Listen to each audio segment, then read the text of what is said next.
Sandhills Global Company. We offer full-time positions in financial sales, compliance, operations, and other fields. We also offer a 4.5-day work week, an attractive benefits package, and opportunities for advancement. Put your motivation to work and grow with us at Currency. Visit gocurrency.com/careers to learn more. Fall is here, and so are cooler temps, darker evenings, and slick roads. Is your vehicle ready for the change in seasons? At A1 Automotive, we've got you covered.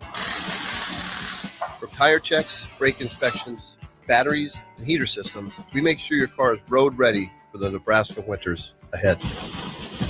Don't wait until the first frost. Schedule your fall car care checkup today and drive with confidence all season long. A1 Automotive, always honest answers. Since 1983, Fast Mike's Roll-Offs has been a trusted and reliable company in Lincoln and the surrounding areas. Fast Mike's handles all sides of construction projects, home renovations, or big cleanouts.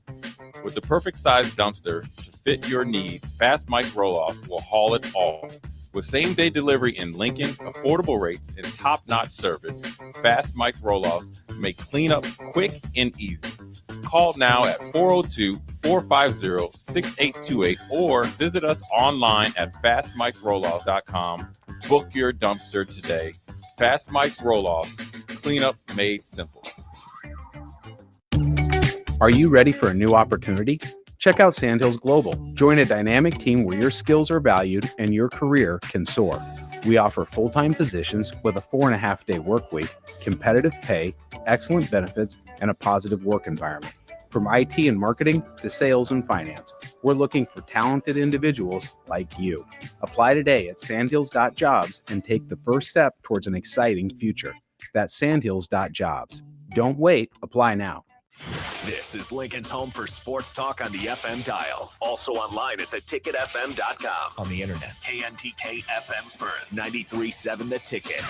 Get rid of pesky critters once and for all with Bats to Rats. Their expert team is here to help you reclaim your home. No more sleepless nights caused by crawling critters or flapping wings. Bats to Rats ensures a safe environment for every family member. Check the website at batstoRats.com for amazing offers. And if you mention this ad, you'll receive $10 off your initial inspection cost. Call Bats to Rats today at 402-781-8691. That's 402-781-8691. Bats to Rats.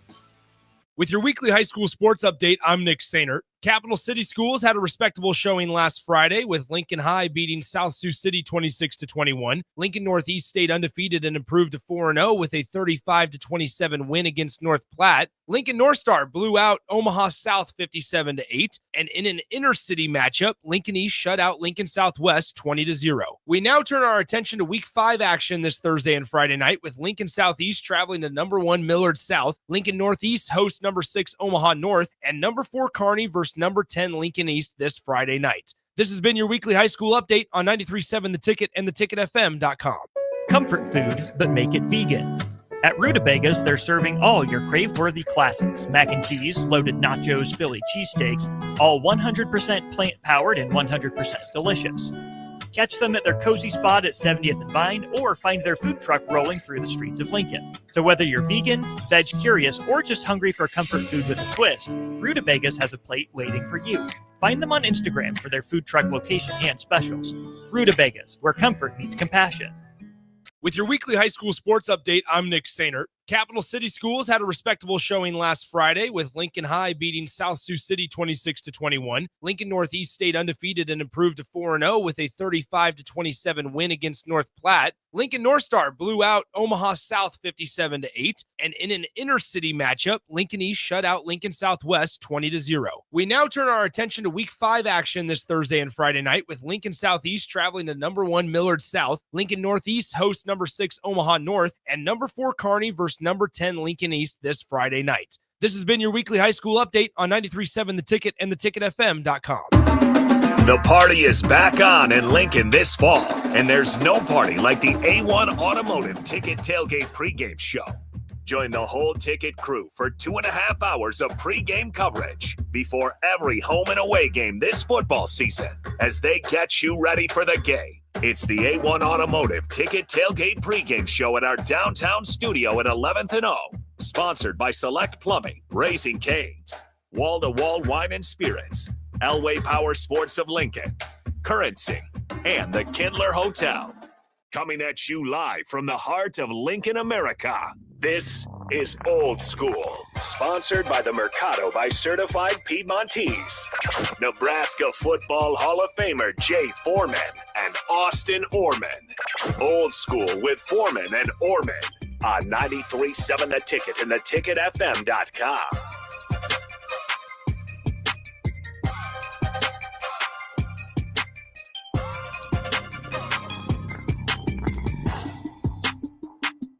Welcome to it. It is Old School, back with you here on a Thursday. Got a good 3 hours lined up for you today. 93.7 The Ticket, ticketfm.com. Austin Norman and Jay Foreman, Old School crew, back in full effect. Glad you're hanging out with us here for the next few hours. Starter Heyman Jewelers text line. Y'all were on one yesterday in the best of ways. Really appreciate you. Really appreciate your engagement and all of that entails. But let's bring him in. Husker Hall of Famer Jay Foreman. Jay, a happy bye week to you. Second day on the air. You've been handling some business, normal day off and all that in there. How are you, man? I haven't seen you talk to you in a while. I don't know. Bye week, for whatever reason, it gets busy, and then I got to take care of some personal stuff. So once we get into game week next week, middle of the week, we'll be on because Tuesdays we got we got the stiff arm. But either way, look, the great thing about the bye week, you generally can make it whatever you want.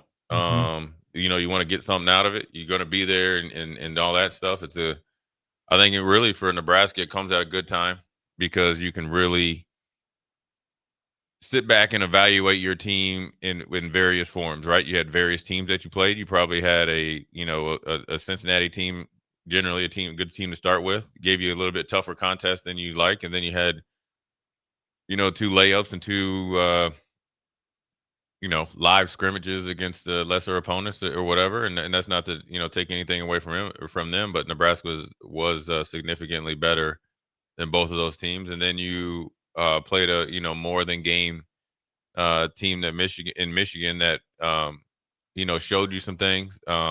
It's very teachable tape, but then also mixed in all that is that, below the surface of all that, like all the because generally everybody, fans or whatever, and it's legit because of the scar. I'll call it scar tissue or whatever, the ghosts of the past, which I never take Frost, Riley, Bo, Callahan into whoever's next. Now they're because they're not the same guys and the same staff. Well, also underneath there, they're better. Every year they're better than year one, or year two is better than year one, and year three, as of right now, is better than year two. Now, how much better, it kind of depends. And so the bye week's for. Find out how much better you can be after. Well, just in general, the team's better. Now, how much better, we'll see when you get through the rest of the season. The Big Ten's the hardest conference, in the nation. You started out with a team that has tradition and, more than, just a blue blood name in Michigan.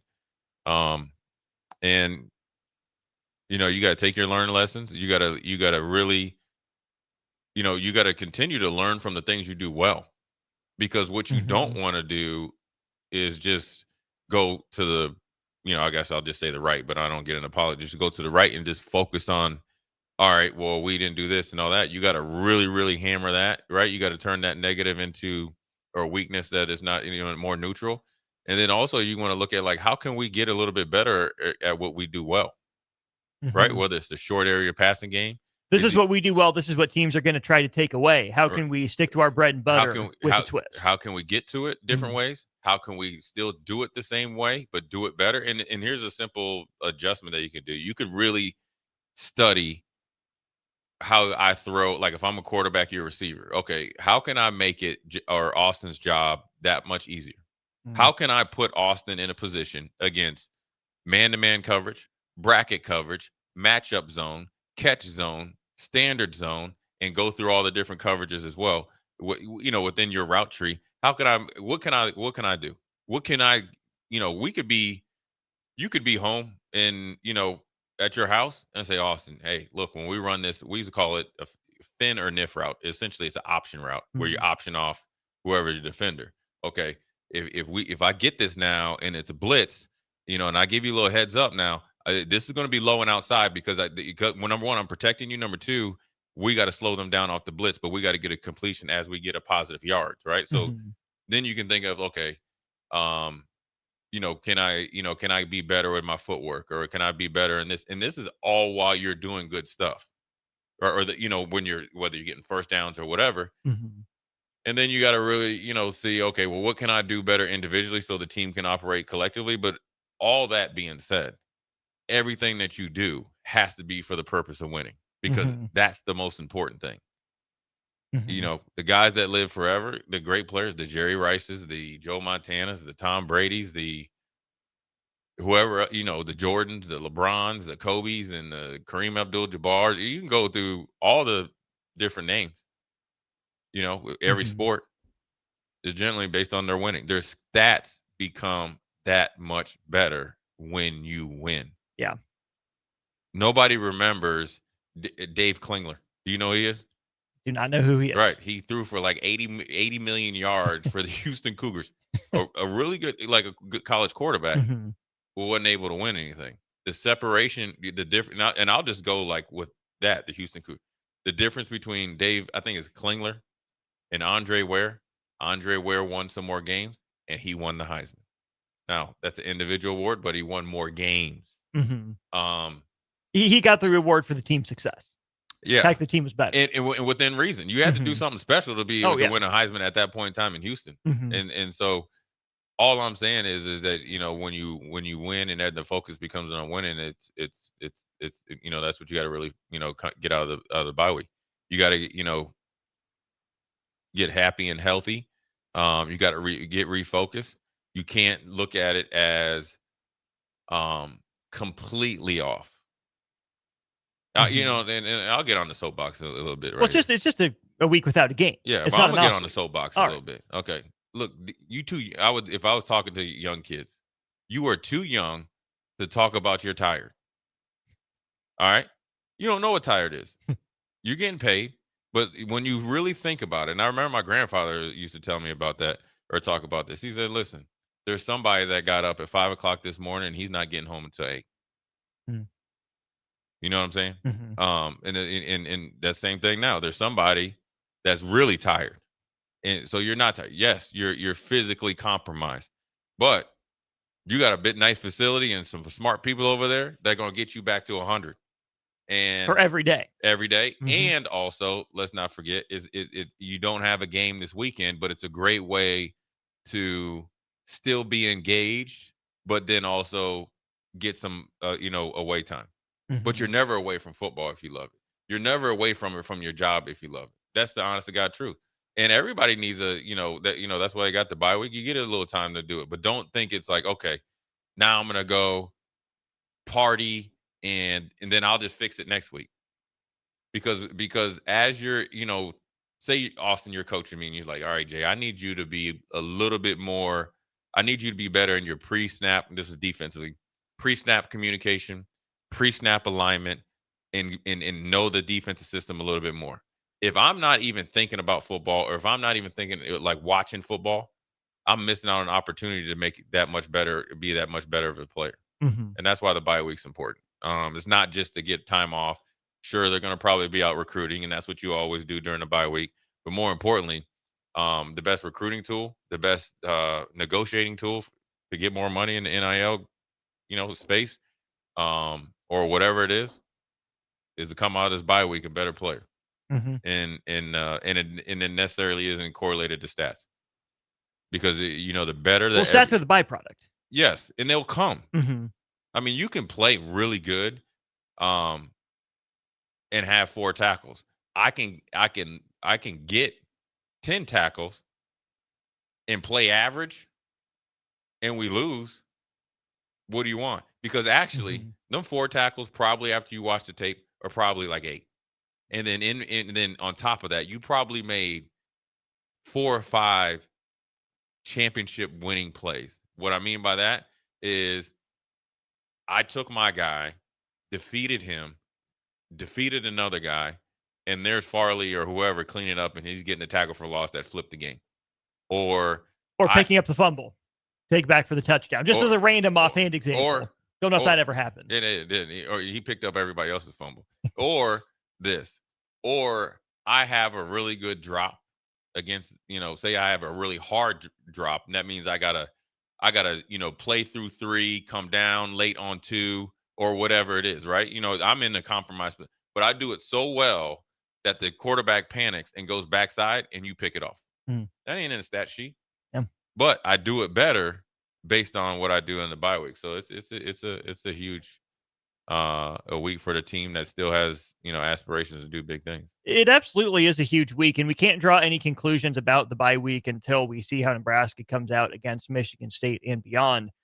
A couple times recently, Jay, I've heard the line of thinking that procrastination, I'll do it next time. I'll get better next week. I can study this next week when it's actually Michigan State week. I mean, procrastination is its own form of arrogance. Yeah. Who are you to assume that you're going to have the chance to catch up on that? Yeah. You think you're that in control of your life that you push it off and something's not going to pop up that you didn't expect? Or, I'll make that play next time. Well, sucks to say it. Who knows if it's your turn to get the career-ending injury, which we never wish on anyone, but happens. You can't plan for that stuff. And so it's important to keep that focus for Nebraska into the bye week, where there's been, I would say, Jay, on aggregate, more good than bad. I mean, Nebraska's 3-1. Maybe you can say they're 1-1 in games that count or matter, but you know what? The win-loss columns read 3-1. There's been a lot of good for Nebraska, which to your point, Nebraska has to double down on, get better, especially I think in the passing game has been good. Secondary's got improved because you can only assume they're going to get more and more tested throughout the year. Then we get to some of the negatives, and that's the rush defense. We spent some time talking about that. Nick and I were having this conversation off air. He and I came up with just a general kind of target number. So right now, Jay, through these 4 games, Nebraska is allowing an average of 173.5 rushing yards per game. Last year, that number was 101.2 yards per game through 12 games. And then in 2023, it was 92.9 yards allowed through the 5-7 season. Yeah. As you look at this Nebraska team is currently constructed defensively and offensively. What's the target number that Nebraska's defense has to shoot for? We allow X number of rushing yards or fewer, and we got a chance to win. I don't think there needs to be a target yardage. I think it's more like yards per carry. Okay. So yards per carry. Yeah, then. and I think that this is where this is a great thing about the bye week, and I don't know. Which, for reference, Nebraska opponents are 5.2. Yeah, right. now. You want to get that thing, under 4. Now it needs to be like, okay, you're at 5.2 right now. Mm-hmm. You're not going to do it in 1 week, right? But right now, okay, starting 4, and you make some adjustments in the run game, and really, it was self-inflicted. Alignment, assignment, aggressive. That's what that came down to. Them big runs. Okay, as long as we fix that, then what's our target?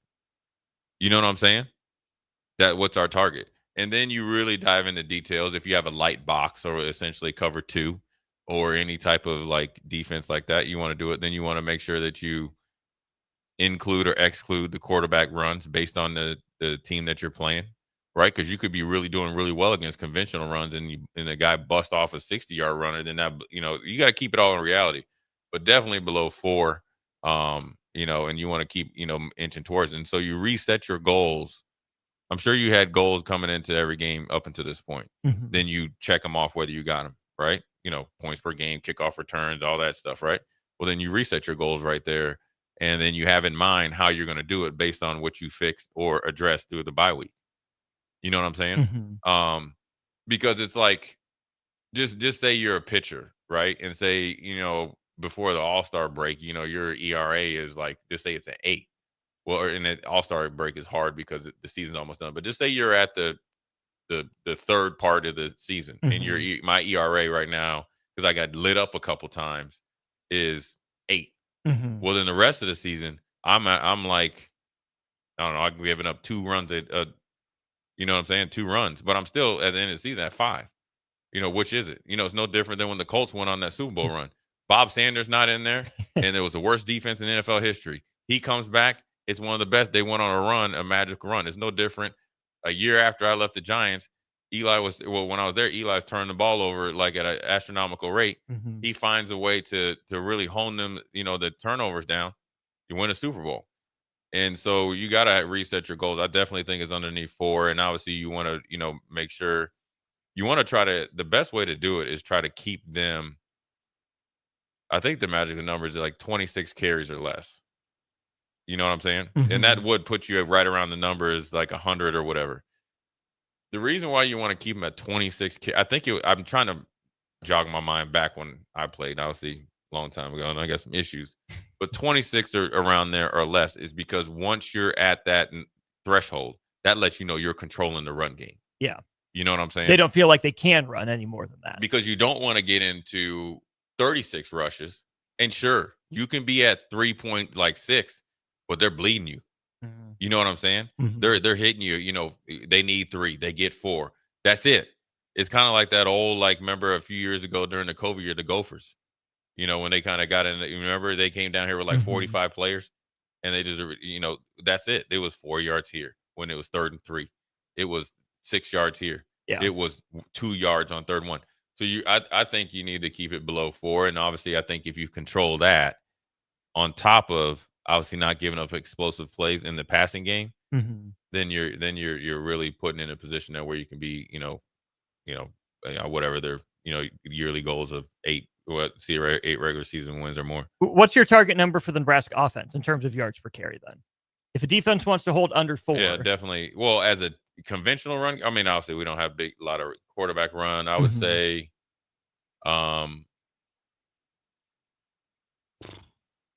definitely, I think looking at the opponents, you want to be well over 4, approaching 5. You know what I'm saying? Like 4.5 is a baseline? Yeah. 4.5, 4.6? Yeah, 4.6, and above. I think they can easily do that. And they're closer to that as an offense. Nebraska's at 4.2 right now, averaging about 34.5 carries for 145-ish yards per game. So they only have to go up, about a quarter of a yard per game or so to get to that target number, but 1.2 yards to get down just to an even 4. And then that's per attempt. Of course, there are different opponents left on the schedule. Do you think that the defense's issues are simpler to fix, or the offense's issues to get to those target numbers? That's a good question. I think they're both easy to fix because they're self-inflicted. What's the offense's problem? You mentioned the defenses. What are the self-inflicted things the offense is underperforming at? From my, I guess, outside view, here's where I think, if the fans are thinking it's scheme and play calls, you're 100% wrong on both sides. It's fixable because if it has to do with pad level, okay, on both of the lines, that's fixable. That's a control that I can control that. That means I actually got to go actively work on it. And there's going to be times I get my butt kicked, but the more times you do it, the more it becomes habitual. Right. That's really the fixable in the run game. You know what I'm saying? When you say pad level offensive line, yeah, just play. You just got to play with better technique. All that stuff. Better be more aggressive. And that same thing with defense. You got to line up right and condense the formation. Condense it when you set the edge. Know the game a little bit more. Know the tendencies of your opponents. You know what I'm saying? So you can play faster. So there's no hesitation. Then that will up the pre-snap communication on both sides of the ball.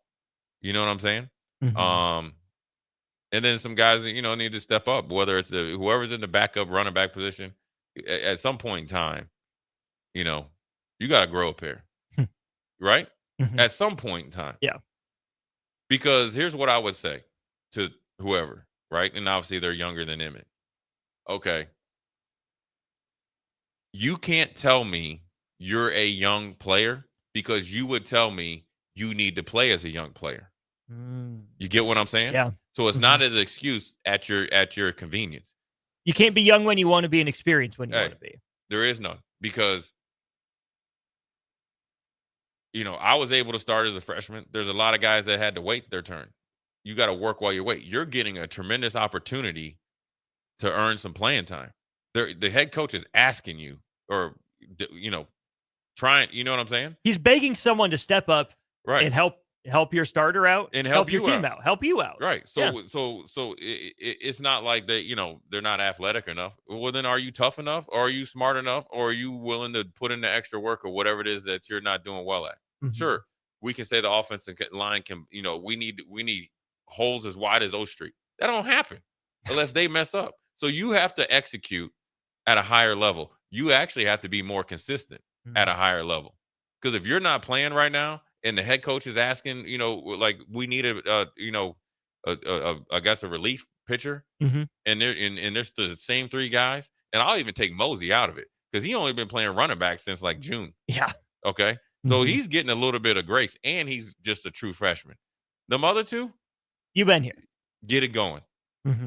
And that's the harsh part of the reality of college sports. Get it going, or we get somebody in here and get it going. And it's not because I don't like you. I'm giving you an opportunity. Sure. It's because I need you. Your team needs you. You need you. Right. That's just, but also the reality is this. It's a young team. I think it's one of the youngest in the nation. They are inexperienced by nature, meaning age, and they're inexperienced playing with each other. You have a lot of guys that played small roles that gave you snapshots, right, of good play that are now automatically jettisoned into serious roles where they got, really, really perform. And so now, like defensively, they got to really try to, one, increase their leadership, right? And leadership, everybody just views leadership as the guys that talk before the game, the guys that always have to say something. Some of the best leaders you never heard about at Nebraska because they went about their business and they would work behind the scenes. Yeah. And they would push you. And so, all that stuff, needs to be constantly fostered and worked on. And then obviously it needs to come to fruition, and it needs to speed up right now because, this schedule just got tougher because, I always like to reference when I didn't, handle my business, because that's what you should do. Because a lot of guys get on here and like, oh, I was the greatest. I'm not going to say that. And I always talk about that game when we played Buffalo. It was a revenge game.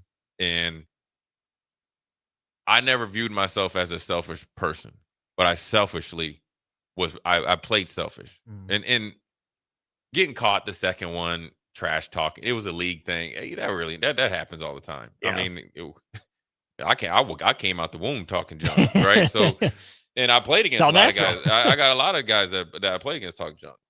But then I can't even really say the next play, that I was a touchdown saving tackle that I tackled Travis Henry. He ain't 5 foot nothing, he was a hell of a running back.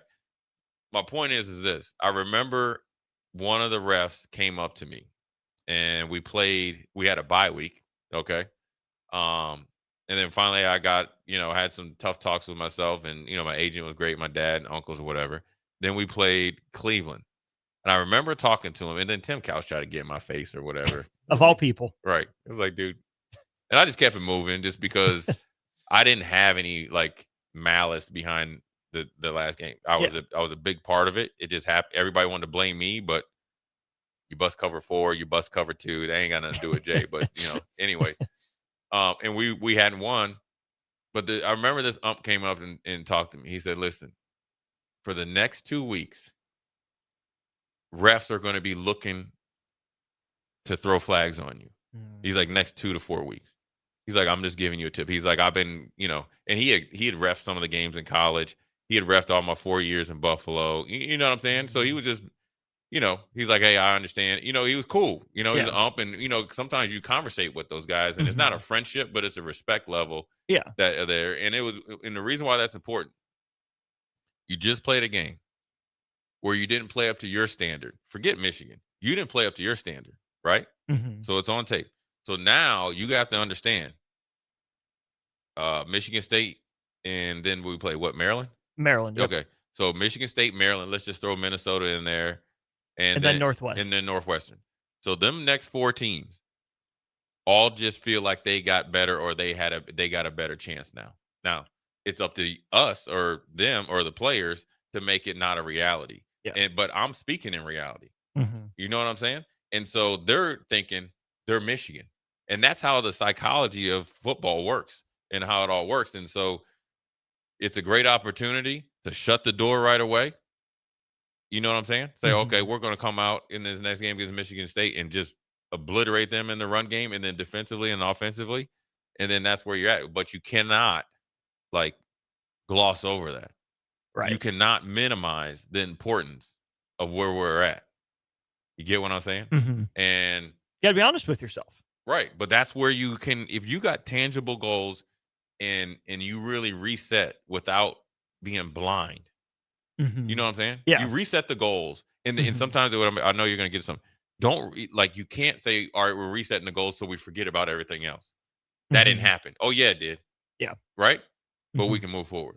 That you can. You can also move forward with a new Cash Blitz keyword.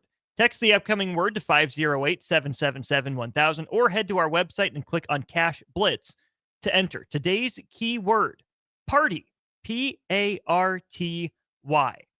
Text party, P-A-R-T-Y, to 508-777-1000. Remember, every keyword you enter is another chance for you to win. One lucky listener will take home $1,000 tomorrow around noon. Don't wait. Get keyword party, P-A-R-T-Y, into 508-777-1000.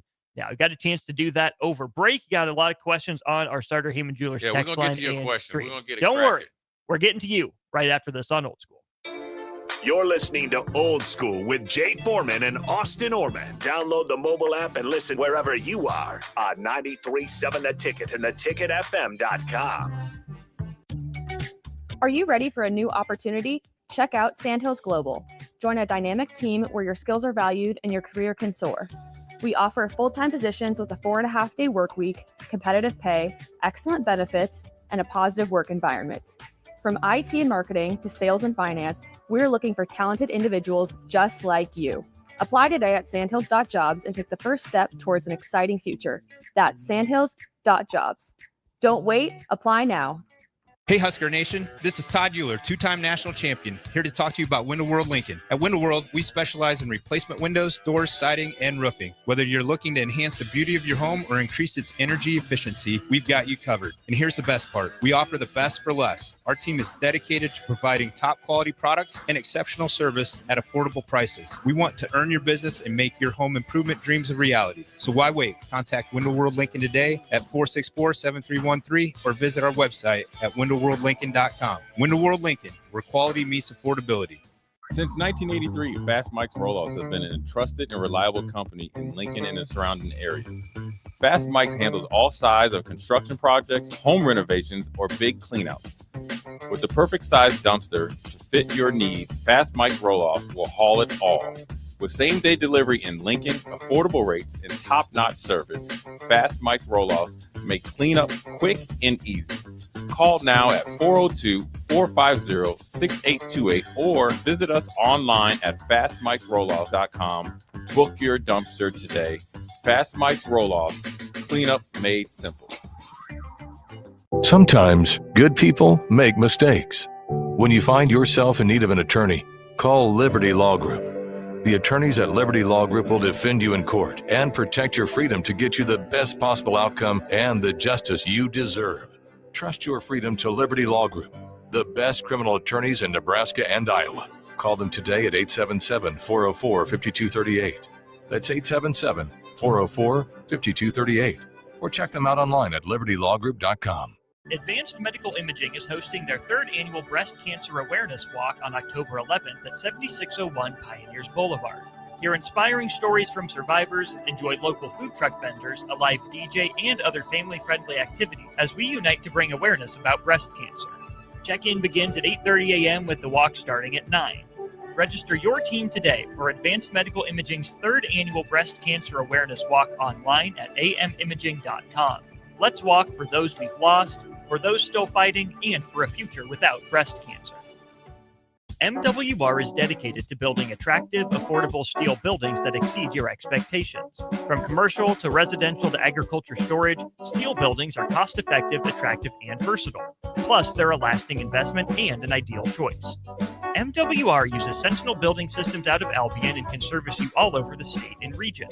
If you have interest in a steel building, post-frame building, or fencing, give MWR a call today at 402-980-5273 or go to mwrbuildingandfence.com. An overdose can happen in front of you and you might not realize it. Blue lips, slowed breathing, pinpoint pupils, choking sounds, unresponsive to touch or sounds. These signs aren't always obvious, but they can be deadly. Knowing what to do could save your friend, your neighbor, your child. Learn more by visiting myhealthymind.crediblemmind.com so you can be ready before it happens. This message is funded in part by the CDC OD2A grant. Get rid of pesky critters once and for all with Bats to Rats. Their expert team is here to help you reclaim your home. No more sleepless nights caused by crawling critters or flapping wings. Bats to Rats ensures a safe environment for every family member. Check the website at batstorats.com for amazing offers. And if you mention this ad, you'll receive $10 off your initial inspection cost. Call Bats to Rats today at 402-781-8691. That's 402-781-8691. Bats to Rats. Schwizo Construction is now hiring for skilled craftsmen, steel erectors, concrete workers, and general laborers. Schwizo Construction offers great benefits like premium wages, health and dental insurance, paid holidays and vacation, 401k with company match, life insurance, and disability insurance. They pride themselves on a legacy of 40 years built on integrity and trust. Joining their team means becoming part of a family that values hard work, dedication, and mutual respect. Apply today at schwizo.com. That's SCHWISOW.com. Are you looking for an exciting new way to put your skills to work? Explore new career options in the fintech industry at Currency, a Sandhills Global company. We offer full-time positions in financial sales, compliance, operations, and other fields. We also offer a 4.5-day work week, an attractive benefits package, and opportunities for advancement. Put your motivation to work and grow with us at Currency. Visit gocurrency.com/careers to learn more. M-Suits Clothiers, Lincoln's favorite men's store, is ready for homecoming season. There's no time to wait. Visit today to help your student find that perfect outfit for their homecoming. M-Suits has a selection of ties and bow ties to match any homecoming dress color you can think of. M-Suits Clothiers, 1 block south of 56th and Pine Lake Road. Back to old school with Foreman and Orman on 93.7 The Ticket and theticketfm.com.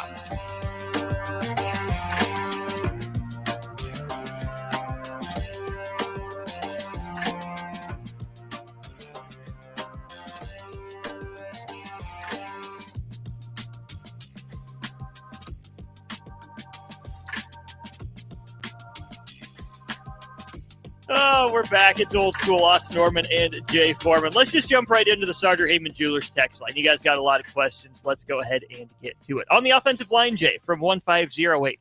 How much difference is there between a 6'3", 300-pound offensive lineman compared to a 6'6", or 6'8", 300-pound offensive lineman? Nebraska's guys look like they could be too skinny and tall.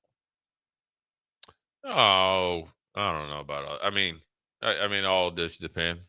Depends on how long your arms are, how quick your feet are. Yeah, and what's your ratio from hips to from where you hit your torso and all that, and your just your build of you got big hips, big butt, bubble butt, or whatever it is. There's a variety of it.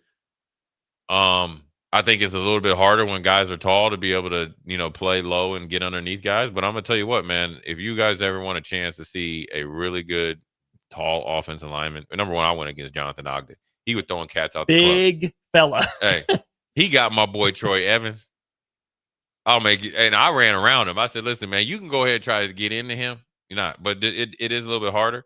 The Buffalo Bills right tackle, former basketball player, is a really good athletic, 6'8", right tackle. But I don't think it's like everybody now. This is the thing that's about, I guess about fans. Okay, so we played 3 games. It's all good. We're back. Mm-hmm. We're scoring points like the 90s. You play against Michigan and lose, and now you're like, we need new players. No, you don't. You need to play better. Mm-hmm. You know what I'm saying? We need to play better. We need to play like when you play. This is where I always talk about it or try to always convey to people. When you play, I became addicted to the big games. Like I like that. Like I'm talking about right now. I like that. I want you at your best. I want your heart, because I don't ever want you to think that you could beat us. no matter no if and what. So I don't want the excuse, oh, we didn't play good. The quarterback ain't play. All that. Nah, I want you to bring everybody so we can just kill them all. Right? So next time you think about playing us, you just have that recent memory that you don't have there's no way out, right? And like Kirby said, there's nowhere to run and nowhere to hide, right? And so, sure, being 6'3" and 6'8", sure, you can get underneath your pads. But I've played against tall linemen that are hard. You just got to know how to play your game based on your physical attributes and make it work. And this is what you guys need to understand about coaching. And this is, I said this about Matt Rule, but I'm going to say this about position coaches. The position coach's job is to take the blueprint of whatever he wants in whatever linebackers, whatever, and give you guys the blueprint. Then you need to take it and run with it because, Farley was a linebacker. I was a linebacker, right? Sure, he played a different position than me, but we both were linebackers. But we all played in the same system. He made it work for him. I made it work for me. We made it work, the most importantly, together. And that's probably the most important thing. Everybody you're born, I got relatively long arms. So it allowed me to do things that maybe, a shorter arm guy, like here's where I would push back against the texter here. Ray Lewis ain't 6 foot tall. He 5'10", 5'11". But my man got long arms. He's got murder in his head. He's got long arms, but he's got a great balance. What his long arms allowed him to do is get off blocks. His center of gravity allowed him to get off blocks. There was a time where a player of his size or even my size was too small to play linebacker. Now it would be deemed like we're like, a lot of these linebackers, they're barely 6 feet tall. They're like little DBs. So I think it's just you just need to just execute a little bit better. Let's go to Gus Mohawk. What do you do with Elijah Pritchett in the tackle situation? He seems more physical at the position, but are you okay with him getting pulled after one false start every game? Number one, not up to us. It's on the coaching staff to figure that out. Jay, you have a better eye for this sort of thing than I do.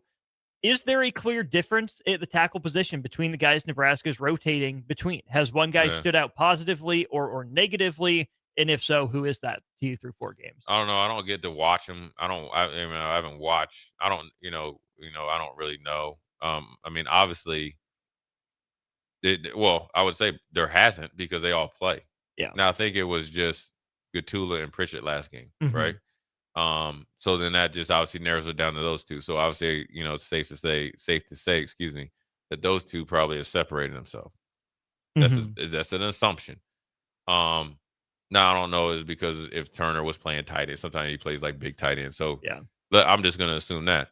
As far as the false starts and the stuff, that's just something that you got to really work through, and you got to continue to work through it. And whether it's a mental thing, whether it's a co-offensive lineman thing, I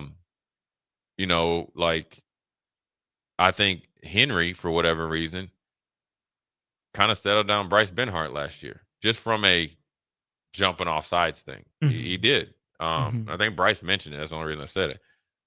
So that's where if I'm a Pritchett plays left. So if I'm left guard, so I don't necessarily even know who that is. That's Henry. Okay, that's Henry. Because Rocco's on the right side. Yeah, so then, now you need to, form that partnership with him. Now, I think if one of them individually, whether it's through practice or group work. So for people who don't know what group work is, it's like linebacker drills that you work with your coach. Then you go and do defensive stuff. Separate your, if one of these guys could just take it upon themselves to chokehold this opportunity, then that relationship with the rest of the 4, takes off. So consistency, it's dependability, it's you can't jump off sides. And I would tell you this, just like I talked about when the refs looking for me. These refs are just trying to get kudos when they get their reports. So they're looking for you. So you have Jawan Taylor knows all about it. Yeah, you got it. So you got to remedy it. You have to fix it. And then once you fix it, they move on to something else. So now, granted, he jumped off sides, but what I mean is you have no leeway. Right. They don't give you a warning. But also it's something that you got to really work through. You got to really hone in on the cadence of Dylan. So what that means is this. Like during practice, if it was me, right? And say you're Gatula and you're in. I'm going to try to get as close as possible to hear Dylan's cadence. Right? Mhm. Because if I'm getting second team reps, I'm getting Latif's cadence. And it's not the same. It's not the same. It could be as simple as that. That, I mean, that's not the fix, but that's me. But it's a step in the right direction. But that's me taking the steps to eliminate a weakness. That means you can get the water and stuff, but you got to be up there close. And you got to go and talk to the coach and express it. Like, hey, dude, I know it's a problem. We know it's a problem. I got to fix it. I got to hear it. Period.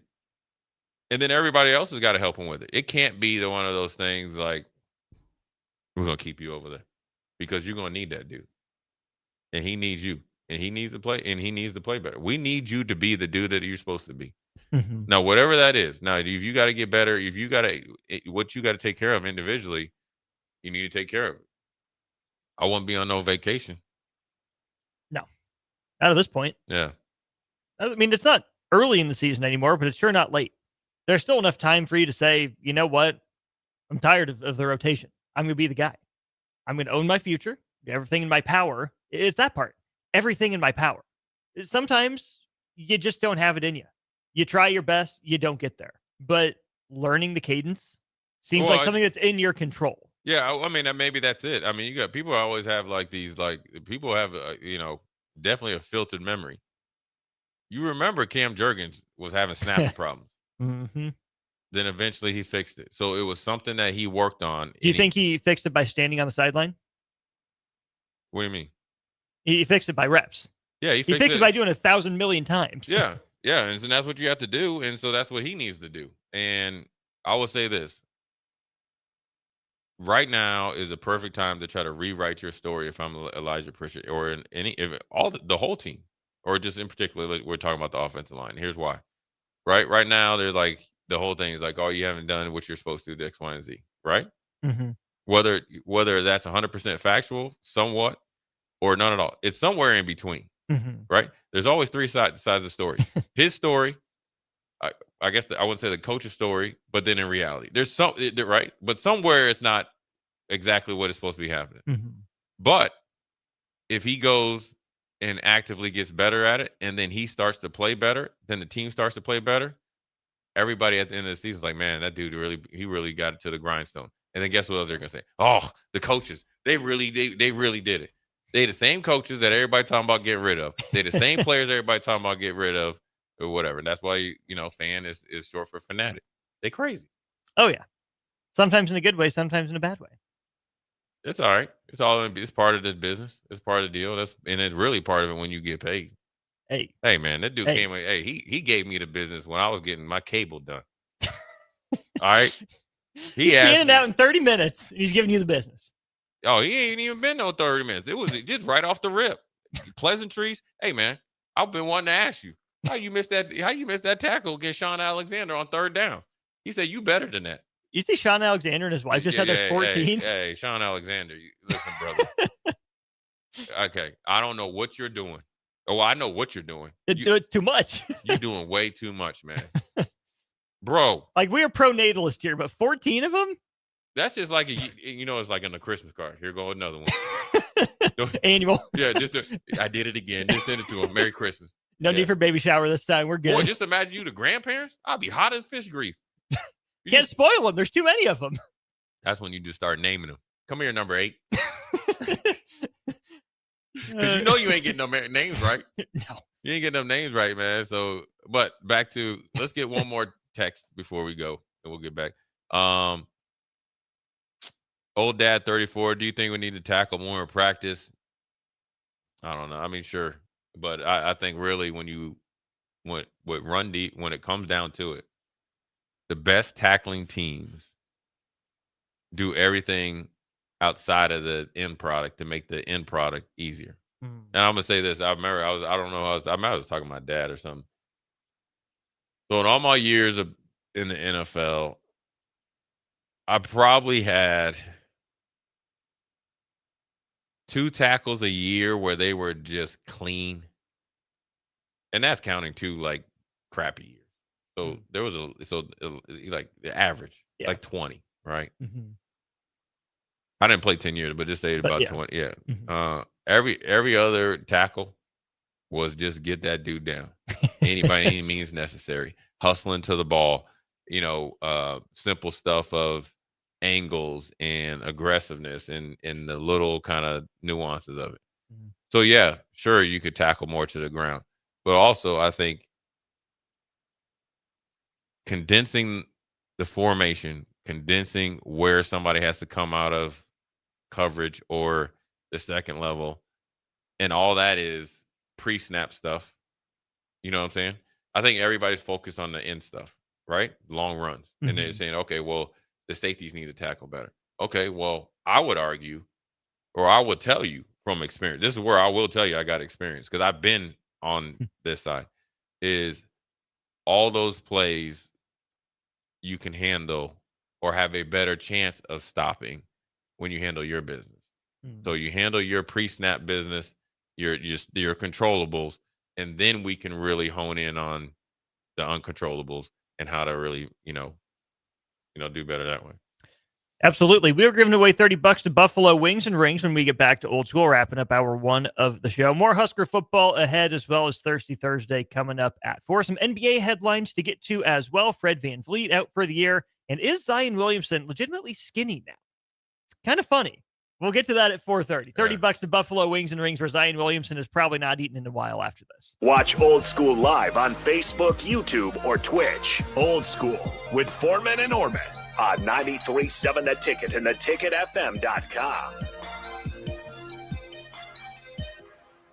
Hi, Sean Callahan here for Koppel Chevrolet GMC. This month kicks off Koppel's 50th anniversary sale. We're celebrating 50 years by offering an additional $500 discount to the next 100 customers that buy a new vehicle. This is in addition to the huge savings already in place. You can take an extra $500 off our discounted price, or we can cut you a check on the spot. Celebrate with savings and see why customers have trusted Koppel since 1975. It's our way of saying thank you for all these years.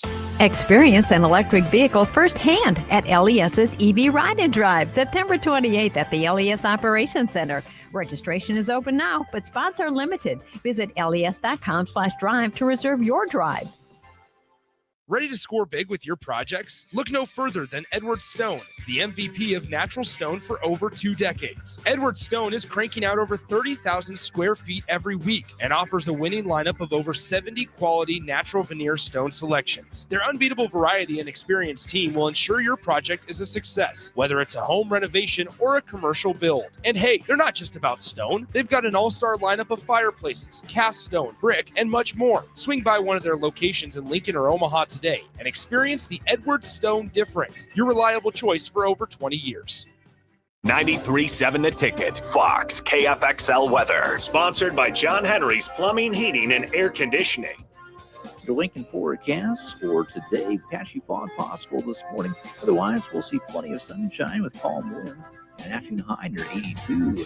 Tonight, mainly clear skies and light and variable winds, the low near 57. And tomorrow, lots of sunshine with a light breeze, the high near 84. I'm meteorologist Kyle Flecker for 93.7 The Ticket and theticketfm.com. Follow the Huskers to the City of Angels when Nebraska plays at UCLA in November. Book your official Nebraska alumni travel package at huskerfantravel.com. Choose from 2 or 3 night options that include a hotel in scenic Santa Monica, an exclusive welcome event, game day transportation, and the official Husker Huddle pregame party. Add on your game tickets for an optional upgrade. Transportation to and from LA is not included. Join the official Nebraska alumni trip to see the Huskers play at UCLA. Spots are limited, so book your trip now at huskerfantravel.com. Rico here with HIS Auto Care at 70th and Van Dorn, letting you know HIS is a great place to bring your vehicle for service. With superior service, bumper to bumper, we'll treat your vehicle like it's your mother's. It doesn't get any better than that. So call 402-488-8934 and HIS Auto will make you glad you did. 5% off, mention this ad, and for sure your mother will be proud you called. 402-488-8934. 8934 HIS Auto Care, 70th and Van Doren. God bless you. MWR is dedicated to building attractive, affordable steel buildings that exceed your expectations. From commercial to residential to agriculture storage, steel buildings are cost-effective, attractive, and versatile. Plus, they're a lasting investment and an ideal choice. MWR uses Sentinel Building Systems out of Albion and can service you all over the state and region. If you have interest in a steel building, post-frame building, or fencing, give MWR a call today at 402-980-5273 or go to mwrbuildingandfence.com. Big news, Nebraska. Love Omaha is now Love Nebraska. This is more than just a new name. It's a tribute to what Nebraska represents in the world of volleyball. It's still the same team with the same mission, led by players you know and love. Now backed by a new ownership group led by Jordan Larson. As Love Nebraska, they're entering an exciting new chapter, pushing for a championship title in 2026 and building new opportunities for the next generation of players across the state. They want you with them. Let's show the world how Nebraska plays volleyball. Join the movement at lovneb.com and sign up to become a Love Nebraska Insider today. Hey Husker Nation, this is Todd Euler, two-time national champion, here to talk to you about Window World Lincoln. At Window World, we specialize in replacement windows, doors, siding, and roofing. Whether you're looking to enhance the beauty of your home or increase its energy efficiency, we've got you covered. And here's the best part. We offer the best for less. Our team is dedicated to providing top quality products and exceptional service at affordable prices. We want to earn your business and make your home improvement dreams a reality. So why wait? Contact Window World Lincoln today at 464-7313 or visit our website at windowworldlincoln.com. Window World Lincoln, where quality meets affordability. It's the best time of the year to order a new John Deere self-propelled windrower from Landmark Implement during the early order program. Hay harvest is a race against time. Order a new John Deere self-propelled windrower to harvest your hay quickly and efficiently while promoting quick dry down for quality hay. Now is the time to lock in the best price of the year. Contact your local Landmark location for full details on a new self-propelled windrower and experience the Landmark difference. Hey guys, it's Monet here with The Night Before. Why have you not stopped in lately to see me? If you haven't been to The Night Before in a while, you're missing out. Up to 20 beautiful ladies each night. Newly remodeled bar. Oh, and we now have a 12-foot video wall to watch all the big games on. Come watch a game at The Night Before. Mention this ad and your first beer is $1. Check us out on Instagram at The Night Before Lounge. Hope to see you soon.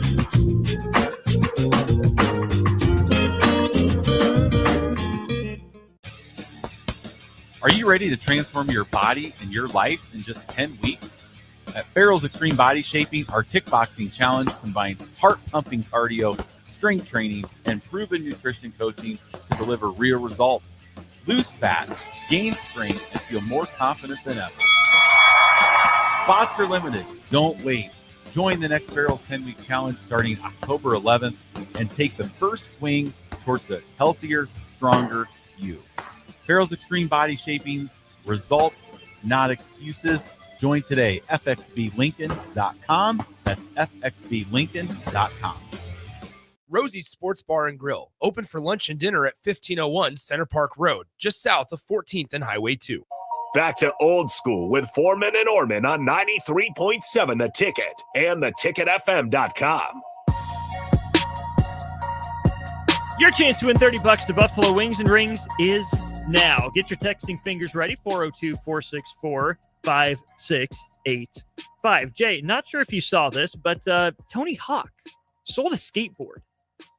Not just any skateboard, but the skateboard that he used to land his 900, his 3.5 flips. So my question for you, how many dollars did Tony Hawk skateboard that he skated and flipped a 900 with sell for at auction yesterday?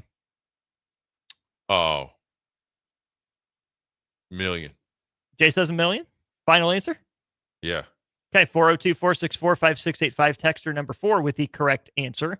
Over, under, or push $1 million for Tony Hawk's skateboard that he landed a 900 with. Will win $30 to Buffalo Wings and Rings.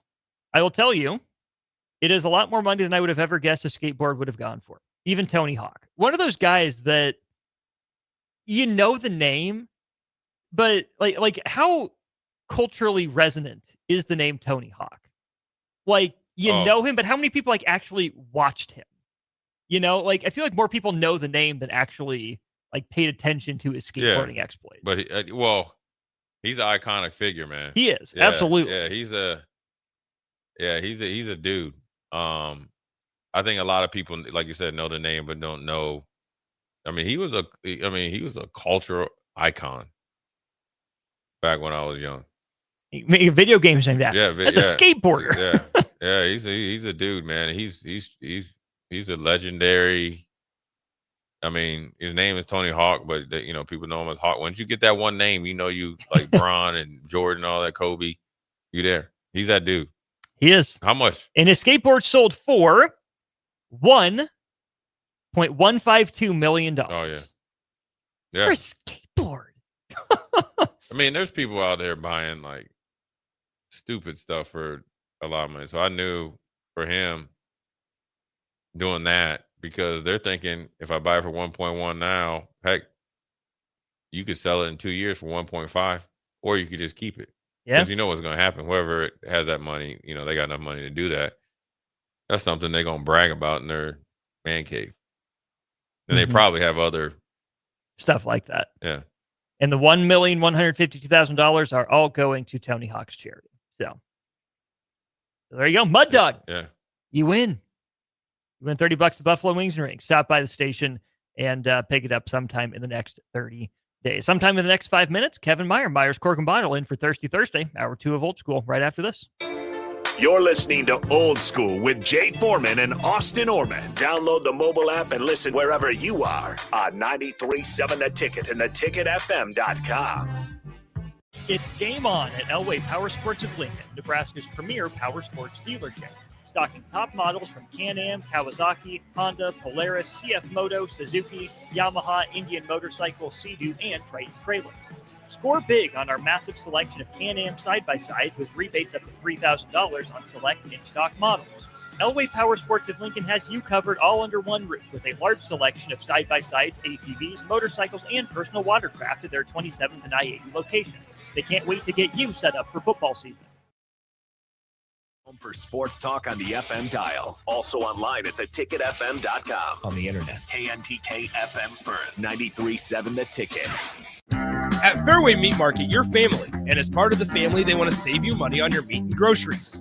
Now through September 28th, enjoy an 8-ounce USDA Choice New York strip for $7.98 each. All natural whole pork butt, $1.78 per pound. Boar's Head Deli Turkey, all varieties, $11.99 per pound. And Bush Light 30 racks for $18.99. That's all at Fairway Meat Market in the Rockledge Square Shopping Center, just south of 84th and Van Dorn. Follow the Huskers to the City of Angels when Nebraska plays at UCLA in November. Book your official Nebraska alumni travel package at HuskerFanTravel.com. Choose from 2 or 3 night options that include a hotel in scenic Santa Monica, an exclusive welcome event, game day transportation, and the official Husker Huddle pregame party. Add on your game tickets for an optional upgrade. Transportation to and from LA is not included. Join the official Nebraska alumni trip to see the Huskers play at UCLA. Spots are limited, so book your trip now at HuskerFanTravel.com. Select Plumbing and Utility has been serving Lincoln and the surrounding area for 14 years, and they're not slowing down. Select Plumbing and Utility handles all your plumbing needs, from faucets and water heaters to full renovations, and they can even help with your heating and cooling needs. They're also Lincoln's underground experts, repairing and replacing broken underground water and sewer lines since day one. Contact Select Plumbing and Utility today at 402-560-6197, assuring excellence in every situation, opportunity, and challenge. That's 402-560-6197. Are you looking to upgrade or improve the garage door on your home? This is Cameron Hall of Doors Plus. At Doors Plus, we guarantee to offer a wide selection of options from 5 leading garage door manufacturers as we deliver a free estimate, exact measurements, and rapid installation with a 3 to 5 week time frame. When you choose Doors Plus for your residential garage door needs, you'll work with our experienced technicians and be ensured that your new door seamlessly complements your home. Give us a call at 402-590-5800 or visit us online at DoorsPlusLLC.com. Doors Plus, garage doors, and more. Hey Husker Nation, this is Todd Euler, two-time national champion, here to talk to you about Window World Lincoln. At Window World, we specialize in replacement windows, doors, siding, and roofing. Whether you're looking to enhance the beauty of your home or increase its energy efficiency, we've got you covered. And here's the best part. We offer the best for less. Our team is dedicated to providing top quality products and exceptional service at affordable prices. We want to earn your business and make your home improvement dreams a reality. So why wait? Contact Window World Lincoln today at 464-7313 or visit our website at windowworldlincoln.com. Window World Lincoln, where quality meets affordability.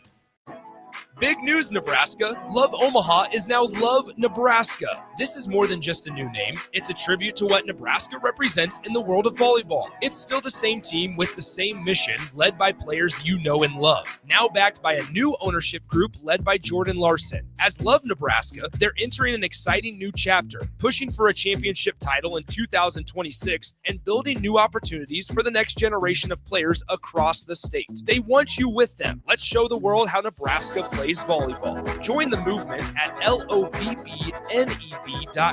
and sign up to become a Love Nebraska insider today.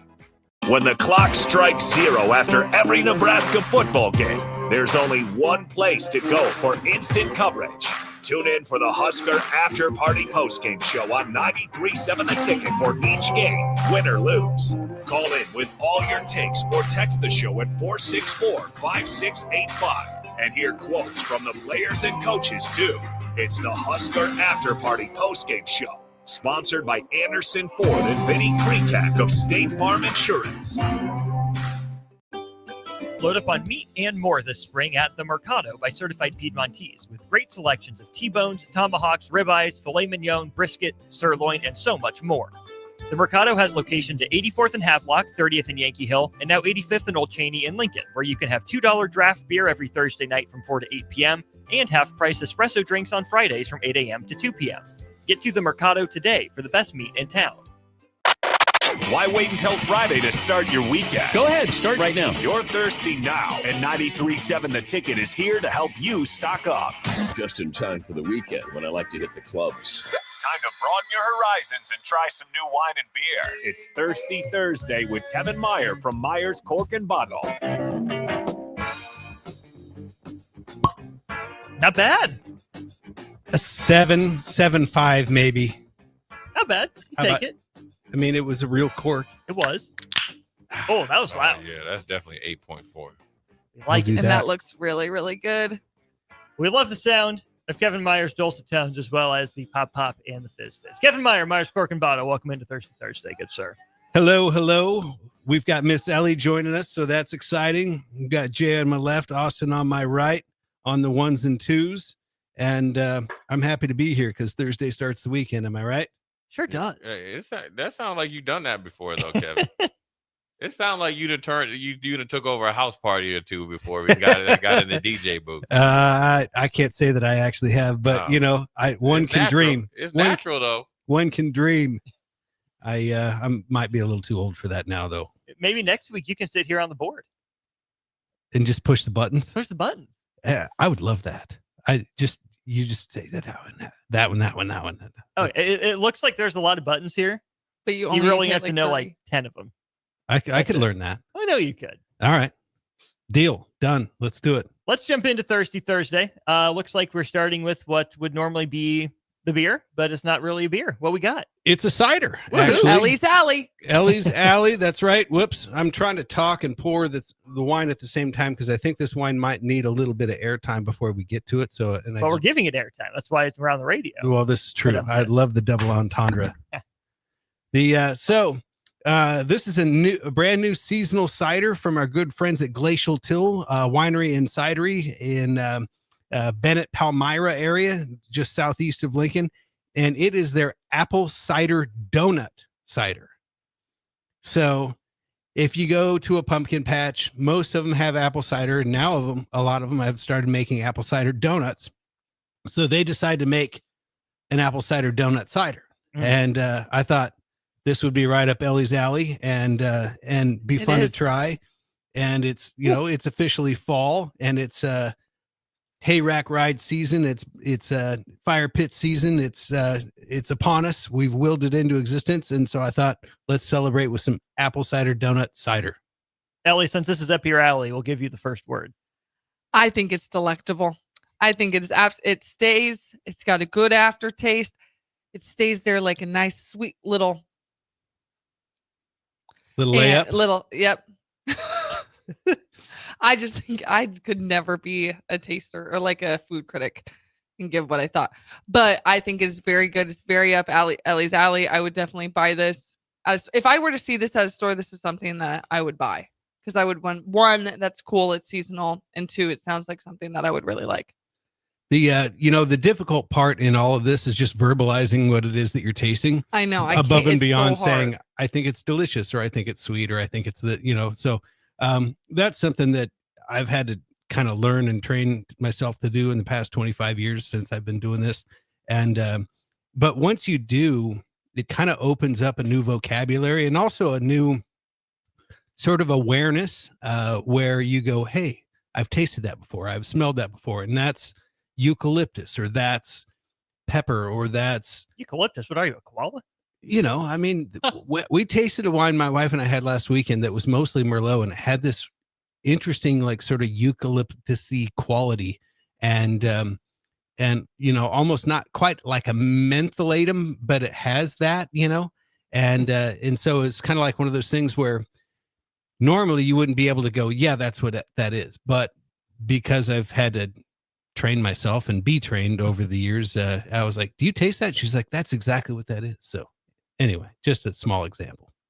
Nice. I need it to become I would like to expand my vocabulary. So if you could teach me some of your intricate words to make me sound smarter in front of my friends, that'd be awesome. You already say some stuff, and I'm like, wow, that sounded very, very astute. Astute. Couple Very of T's in astute there. porcelain. No D in astute. I only know that word. That's the only reason I know that word is from Glee, and that's it. Oh, well, you But just now have to you're keep helping sitting me. in. See, You you're just gotta helping keep me. sitting in. Jay, I what's never your said take? I was a genius. I like it, man. I like it. I think this is definitely one that can knock your socks off. It's so sweet. But then I like the aftertaste too. It does really. What's crazy? Sometimes they this is supposed to. You got donut in it. You're not gonna taste. You taste it.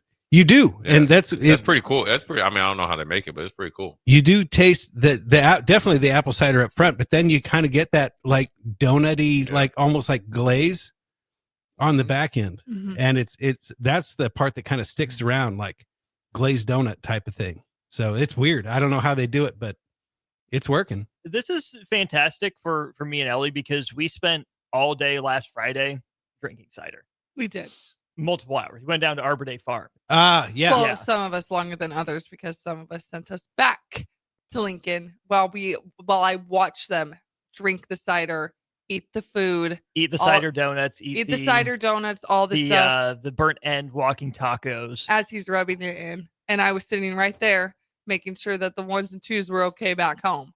Well, part of that is Now give me being that wine. a low person on the totem pole, being True. the newbie youngest. What we could have done is You gotta not earn your invited stripes. Ellie and say, you know what, we can handle social media content ourselves because we're grown-ups. But we decided to bring not just you, but you and Gracie along for the And we ride. had such because you're fun good time, company but- and you did great work. And we were Thank you. hoping that you would appreciate. I appreciate what it you so much. got. It felt like a fever dream. Like it was like I was in it. Hold on, time Yes. out, time. What? Like it wasn't real life. I was there and then I Fairy was tale? gone. Yeah. What's a fever dream? Like it didn't It's like feel when real. you start hallucinating. Like Yeah. if you have a fever and you're like on your sick bed. Everything was happening so quickly. I was there. I wasn't there. I was driving Via back. something else. What do you think? That's what I was gonna say. But Yeah, I had a dream via something else. Those are hieroglyphics dreams. We have different definitions of fever dream. All right, go ahead. the concept is the same. though. Yeah. Anyway, so we want to shout out our friends at the Arbor Day Lodge again for having us down last week on Friday. I see a nice little Roca Berry Farm logo on the side. Did they harvest the apples from there? Is this sold down at Roca? What's the deal with that on the I can? believe that they made the cider specifically for Roca Berry Farm, but it's also in distribution as well. Because I believe they were the first ones to start doing apple cider donuts, and so they decided to make an apple cider donut cider. And then the world just keeps coming full circle. So I'm There's not levels sure. to this game. There is levels, because then are you going to make a donut out of the apple cider donut cider? I mean, You're obligated to. Aren't It's you, at this chicken point? and the egg type stuff here. And so they're just going to keep the train rolling, I think. Are you an apple cider guy or an apple cider donut cider guy, first and foremost? Honestly, I can't say that I've ever had an apple cider donut. Maybe I have. I imagine it's like an apple fritter without the icing. You need to type of take thing. Wifey to Applejack Festival in Nebraska City this Yeah. weekend. Have their apple cider donuts. They're incredible. Very good. I imagine they're good. Just there are a couple things about my wife. She doesn't like crowds, and she doesn't really do sweets, and so she'd probably be like, no thanks. But you got to get the apple cider donut. Well, yeah, you can do that. Just walk out into the apple orchard as far as possible. No crowds. There you go. It is I on your own. actually grow. I have a couple apple trees, a couple different varieties, and but I'm having difficulty because they're too close a proximity to some cedar trees, and they get what's called cedar rust, and it prevents the fruit from coming in. So this year we only got 2 apples. 2 apples? Only got 2 apples, and made sure and ate them because we only got 2. So I'm gonna have to research One it. for you, one for your wife. It worked out. Well, so if someone has any experience with how to deal with cedar rust and apple trees, text into the show, and Austin will relay that to me, so then I can treat my trees next year so that we can get more of a crop of apples. Here's another reason to go down to Applejack this weekend. Ben, the orchard manager, would be able to help you with your cedar. He rust. would. Oh, yeah. I mean, the dude knows more about lifetime apples knowledge. and trees. I mean, he's just a big tree fruits guy. Yeah. He said. So Ben from Arbor Day Farm, if you're listening, let us know, and we'll send that question your way. Austin needs to help me with my peaches. I can't grow a peach to save my what. So. Yeah. 3578 says it's simple. Cut the cedars out. Well, that's the trouble, though, is that so when we bought the land 20 years ago, it was farmland.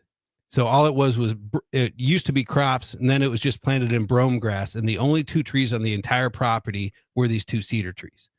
And so we built the house next to the cedar trees to create a little bit of a windbreak. And it was kind of fun. Like there was like an old, I'm not kidding you, like a go west, like, what's the trail, the Oregon Trail wagon that had been completely dilapidated that was underneath those cedar trees. And so I dug it up, and I made a bench out of the wagon wheels, and I took a piece of 2x12 and sort of mounted it between the hubs of these old metal rim wheels that were underneath the cedar tree. And Wait, and how so did you realize they were there? they were sticking out of the ground. Oh. So I hooked a log chain to the back of my truck and just yanked them out. And so the trees have some sentimental value. So even if I can't grow apples, I'd rather not have apples than get rid of those cedar trees. So Can't you put the apple tree somewhere else? I suppose I could try to transplant them or just plant some new apple trees somewhere else instead of where they're at. But what's the fun in that? He has them in this area. He wants help trying to not move them because they're like 4 years old now, and so I'm thinking next year I'm going to get he the would apples. like and to then work harder, not smarter. yeah, Working smarter is just gonna get new trees. yeah. No, I think you're right, Jay. I've got other places I can put some apple trees. Eric, our resident smart aleck, says just spray a little WD-40 on the cedar rust. Oh, there you go. Is he serious? No, No, it's rust. being a smart aleck. WD-40. It'll make them lubricated, and grow more apples. Derek in a car, don't cut cedars, use fruit tree spray, and look up Dr. Jim Z, whoever that is. Okay. Jim says copper sulfate spray should deal with cedar rust spray during the fall and the spring. That's what I love about the ticket. 6491, need to smack the cedars with fungicide. That'll take care of the rust. Okay. All right. All good input. You got option. Yeah. You do. All sorts of options. Text me those answers, and I'll. Okay. I'll pull I'm, up some screenshots of the text line. I'm assuming you also have to do it seasonally, like early spring, late fall, something like that too. So. Would assume so. You have plenty of options, not just on our text line, but at Myers Cork and Bottle. True. And you know what else we got going on is a is it a fall wine sale still fall going wine on? sale. Buy 4 wines, get 1 free. The great lead in, Austin. I appreciate you for that. This is the final week, so we are in prime deck and patio season, prime grilling season. It's a great time to stock up your wine rack. You can buy 4 wines, get 1 free, and it's a deal we've never done before. So it's a great time to stock up. It's prime. Go get it now, so you're not panicked come November. Exactly. It's kind of what you're doing. What are we drinking on the wine front? So today? this is kind of fun. This is called Lucale, and this is a Primitivo from Italy. And what Primitivo is what we call Zinfandel. So the Zinfandel grape, which is most prolific in the central coast of California, was brought over by Italians in the Gold Rush era. And what's also interesting about this wine is that it's called an appasamiento, and it means second passing. So what they do is that they will take a percentage of the grapes, they will lay them out on these great big straw mats, and they let them half raisin before they do the crush, so it concentrates the juice. Then they will keep the pressings of that and keep running the wine through it, hence the term appasamiento. It's like a second passing. We've done another wine that does that, that's called Ripasso, and that comes from Valpolicella up in Verona, which is more northern Italy.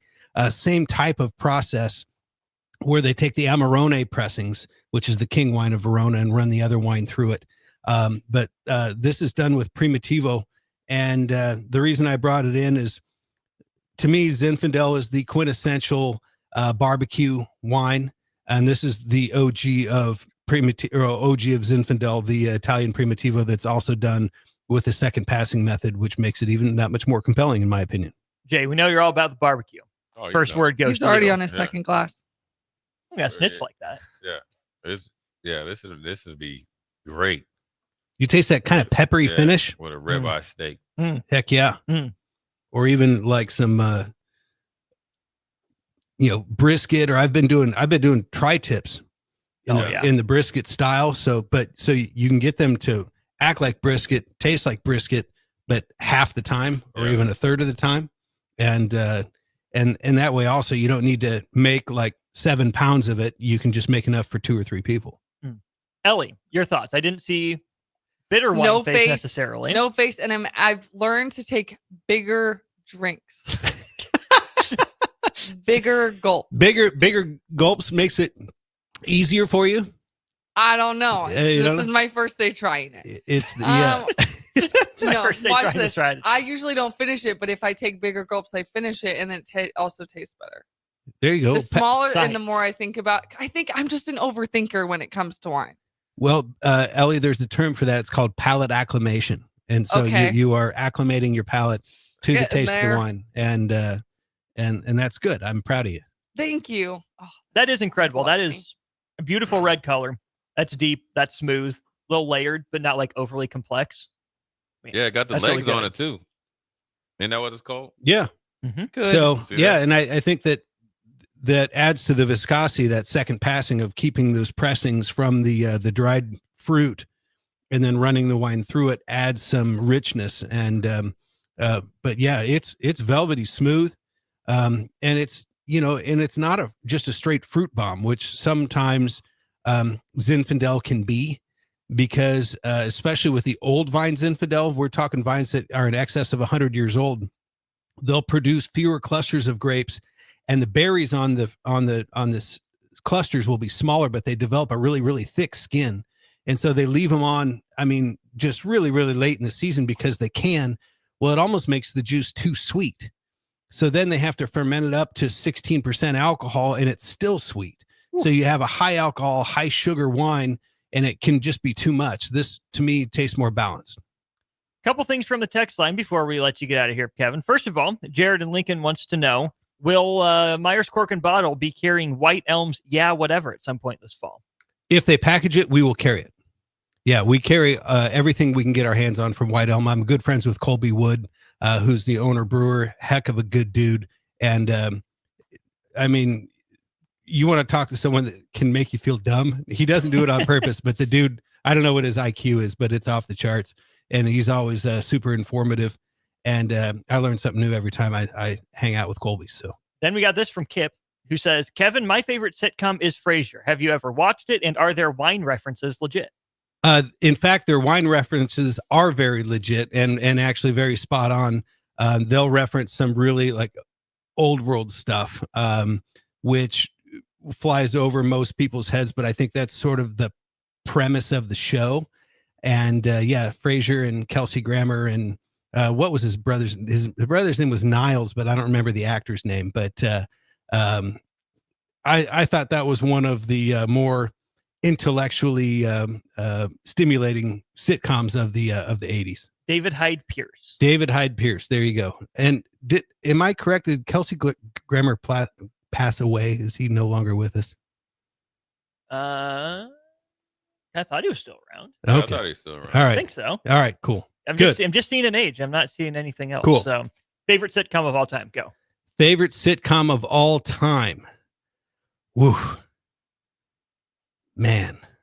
5, 4, 3, 2, I don't 1. know, man. That's tough. That's a cop out. That's Jay, tough. favorite sitcom. I'll just say Martin because that was part of my college life. I like it. And I was recorded. Parks and Rec. Ooh, interesting. Okay. Okay, Kevin, we went around the table. You go first. Brooklyn Nine-Nine.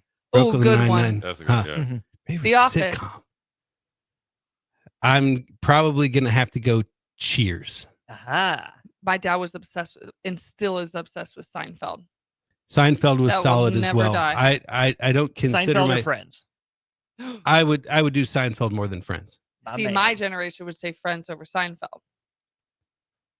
And no, it's true. I'm not saying you're But wrong. I'm I saying know. Seinfeld is better. Okay. It's just a generation. Friends just felt like it was kind of the same show over and over again to me. But again, I think Seinfeld was perhaps a bit more cerebral. I'm out on both. Couchker says How I Met Your Mother is the peak sitcom. Oh yeah, that one's a good one.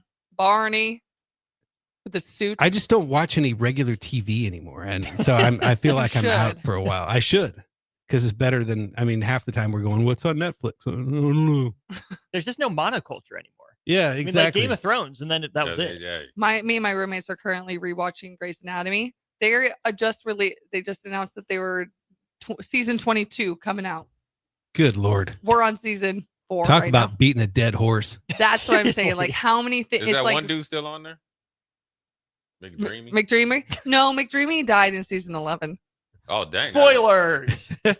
And they've gone on for only 11 more seasons. I'm like, if Who knew? you're not timed in with that, I stopped that was watching like after, 10. like, That was more than 10 years ago. yeah, I'd say. season 2, season 3 was Peak. It was then it was as the jump in the shark, as they say. Do you remember that episode of Happy Days when Fonzie jumped the shark? Yeah. That's where that On the that's where jet that term ski and came everything? from. Where Yeah. like they had just run out of ideas for the show, and so they decide that he's going to jump a shark in order to like save Arnold's restaurant. I don't even remember why he's jumping the shark. It's a bet, and so it was just so hokey and so like out of the norm of reality that it became the euphemism for like beating the dead horse. A lot of shows are having that problem now. There's this 911 show out that they're taking them to space. They had a bee tornado, things with flying fire, and now they're taking them to space. There's a problem at the International Space Station. You know what's crazy is It's gonna that be crazy.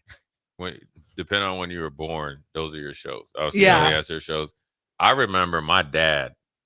Yo, he would cook and grill, and I'm ready to watch the game, and then that's when MASH would come on. Oh yeah, sure. And it would come on like back-to-back episodes, and we had one TV, and he was like, "Oh no, we watching this." MASH would come on about And 4 o'clock for us. Yeah, For us. So we on Yeah. Sundays, at least in Minnesota, and he loved MASH. MASH was one of my all-time favorites growing It up. was miserable. Hard for It me, even preempted the NFL. Yeah. hard for me Dang. to say what my favorite sitcom was, but I can tell you hands down my all-time favorite movie is Pulp Fiction. So Great choice. English, Kevin. You Yeah. speak it That's very right. well in describing the beer and wine selection at Myers Cork and Bottle. Kevin, as always, appreciate your time. Thanks. Take care. We'll be back more Old School after this. Watch Old School live on Facebook, YouTube, or Twitch. Old School with Foreman and Orman on 93.7 The Ticket and theticketfm.com. Load up on meat and more this spring at The Mercado by Certified Piedmontese with great selections of T-bones, tomahawks, ribeyes, filet mignon, brisket, sirloin, and so much more. The Mercado has locations at 84th and Havelock, 30th and Yankee Hill, and now 85th and Old Cheney in Lincoln, where you can have $2 draft beer every Thursday night from 4 to 8 p.m. and half-price espresso drinks on Fridays from 8 a.m. to 2 p.m. Get to The Mercado today for the best meat in town. At Fairway Meat Market, you're family, and as part of the family, they want to save you money on your meat and groceries. Now through September 28th, enjoy an 8-ounce USDA Choice New York strip for $7.98 each. All natural whole pork butt, $1.78 per pound. Boar's Head Deli Turkey, all varieties, $11.99 per pound. And Bush Light 30 racks for $18.99. That's all at Fairway Meat Market in the Rockledge Square Shopping Center just south of 84th and Van Dorn.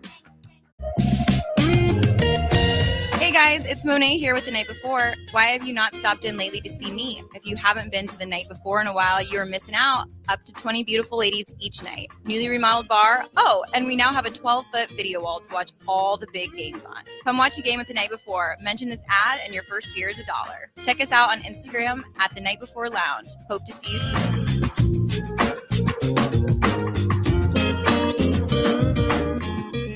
Advanced Medical Imaging is hosting their third annual Breast Cancer Awareness Walk on October 11th at 7601 Pioneers Boulevard. Hear inspiring stories from survivors, enjoy local food truck vendors, a live DJ, and other family-friendly activities as we unite to bring awareness about breast cancer. Check-in begins at 8:30 a.m. with the walk starting at 9.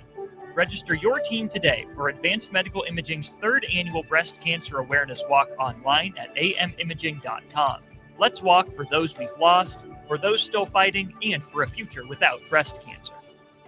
Things that impair you come in many different shapes and sizes. Some are the shape of beer and liquor bottles. Others look like cigarettes but aren't cigarettes at all. These are the things we know impair us, the things our parents warned us about. What we're not always aware of is our new prescription, or the over-the-counter medicine we picked up just for allergies or a bad cold. See, it doesn't just matter how much of a substance you take. If you are impaired, driving is deceptively dangerous. Don't drive impaired.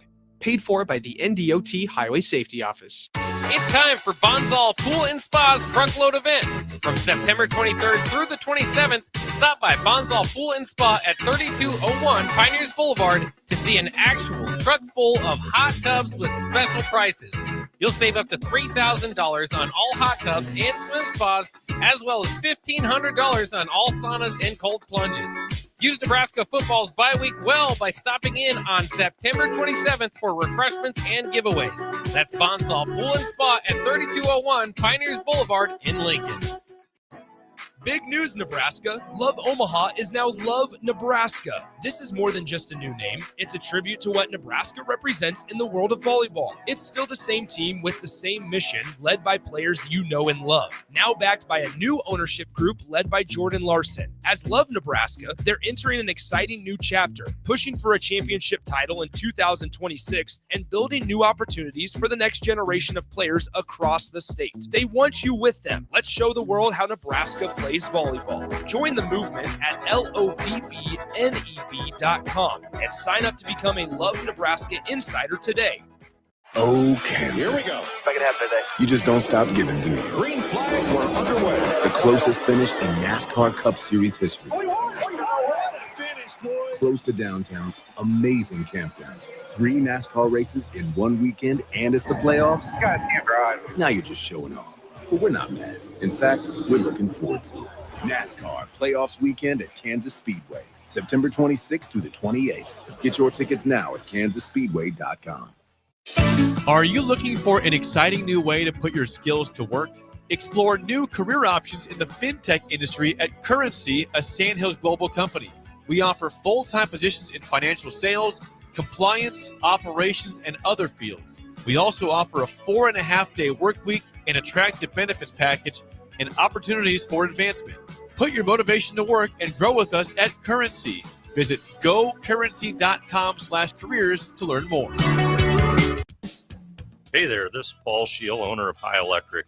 I want to thank our friends and loyal customers and introduce High Electric to those looking for a new electrician. We've been serving the Lincoln and Omaha area for over 30 years, from design to install, upgrades, and repair. If you are a homeowner or a small business needing some electrical work, call us at 402-466-6606 or check us out at hyelectric.com. We look forward to hearing from you. Rico here with HIS Auto Care at 70th and Van Dorn, letting you know HIS is a great place to bring your vehicle for service. With superior service bumper to bumper, we'll treat your vehicle like it's your mother's. Doesn't get any better than that. So call 402-488-8934 and HIS Auto will make you glad you did. 5% off, mention this ad, and for sure your mother will be proud you called. 402-488-8934, HIS Auto Care, 70th and Van Dorn. God bless you. At Valentino's, we're on a mission for tradition. On every slice, for every bite. Golden baked crust, cooked to perfection every time. Savory sweet sauce that's made from our own secret recipe. Loaded with the perfect amount of fresh toppings and melty mozzarella cheese. It's the tradition that Nebraskans have come to love. From game day to every day. Valentino's. Taste the tradition. Back to old school with Foreman and Orman on 93.7 The Ticket and theticketfm.com.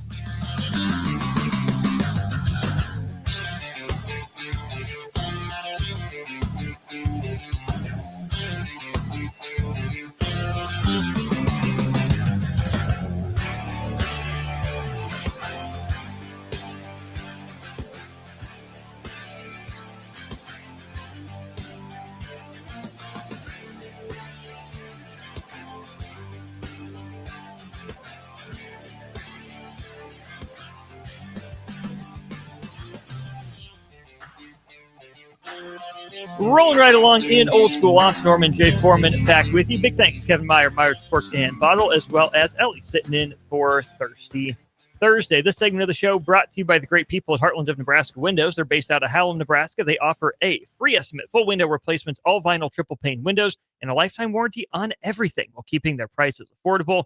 Heartland of Nebraska Windows is locally and family owned with their own team of installers. Give Heartland of Nebraska Windows a call today for more info at 402-430-3852, or you can visit them online at heartlandofnebraskawindows.com. Jay, some NBA news. Haven't talked much NBA. Training camp about to get underway. We'll start with the unfortunate injury news out of H-Town. Fred VanVleet, a knee injury. He'll miss the season. Not what the Rockets were going for during the offseason that they acquired Kevin Durant. Rockets get the 2 seed in the West last year, end up not even making the conference finals. But when you look at Houston, this is a big blow for them. Their other point guard options are unproven Reed Shepherd, little small, and Amen Thompson, who is maybe not a natural point guard, but really the only guard on the roster. That's a big hole for Houston to fill. VanVleet's not a superstar. He's really good in his role, and he was a big part of what Houston was going to look to do. Yeah, it's unfortunate. You hate it for him because, he's got it, like they say, out of the mud. He's really, exceeded expectations and then carved out not only a role with Houston, but a role in a position in the league of how to be successful when people expect you not to be successful.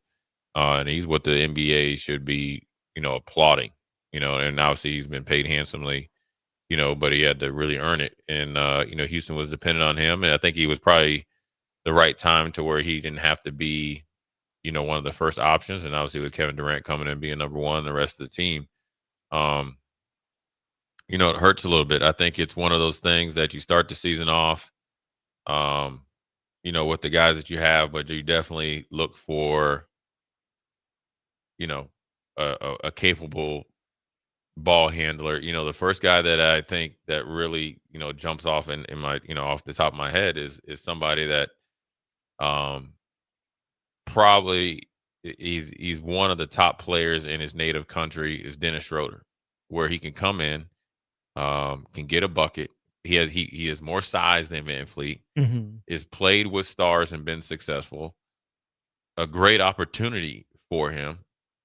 I don't know if he's a little bit younger, but he had a really good summer. Schroeder's 32 right now. Yeah, but you're getting a wily veteran. He's played in big markets and obviously, with a lot of big time players. At the FIFA Worlds, he was very dominant. His acceptance speech was in German, his native language or native tongue or whatever you want to call it. When I'm thinking about a guy like that I need for a year or two, and then also you can keep him past this year because he's come off the bench and been successful. He's been a starter, been successful. I think it's tailor-made for somebody like him, and especially for somebody, and he's a lot like VanVleet. Tough, competitive, will play his role, but then also exceed his expectations more than tenfold. Is what you don't need is a Russell Westbrook type that's going to dominate the ball and beat it in his hands. Exactly. You need like a Tyus Jones. Yeah, type. or somebody. Yeah, just in that role. But I Dennis Schroeder, just because of obviously the money he left on the table from Boston. Then he went to the Lakers and kind of re-upped himself. And to trade him versus the luxury tax won't be as much. But Tyus Jones would be great, or somebody along those lines. You need that kind of. I know he doesn't play in the NBA anymore. You need that Ricky Rubio type on a team like this. A table setter, can play defense, high assist to turnover ratio, and an all around good locker room guy. And so, and Dennis Schroeder fits all those. Tyus Jones as well. You definitely can, find a guy that can come in and fit quite seamlessly with the Rockets and what they have going on. My boy Tyus is down in Orlando. Kind of feel like they're a sleeping giant right now. Really like that fit for him. But an oversaturation of ball handlers down there. And he would play a bigger role in Houston with Van Fleet being out versus Orlando, just on the surface, right? I mean, he's not going to be starting. No. So he's a starter.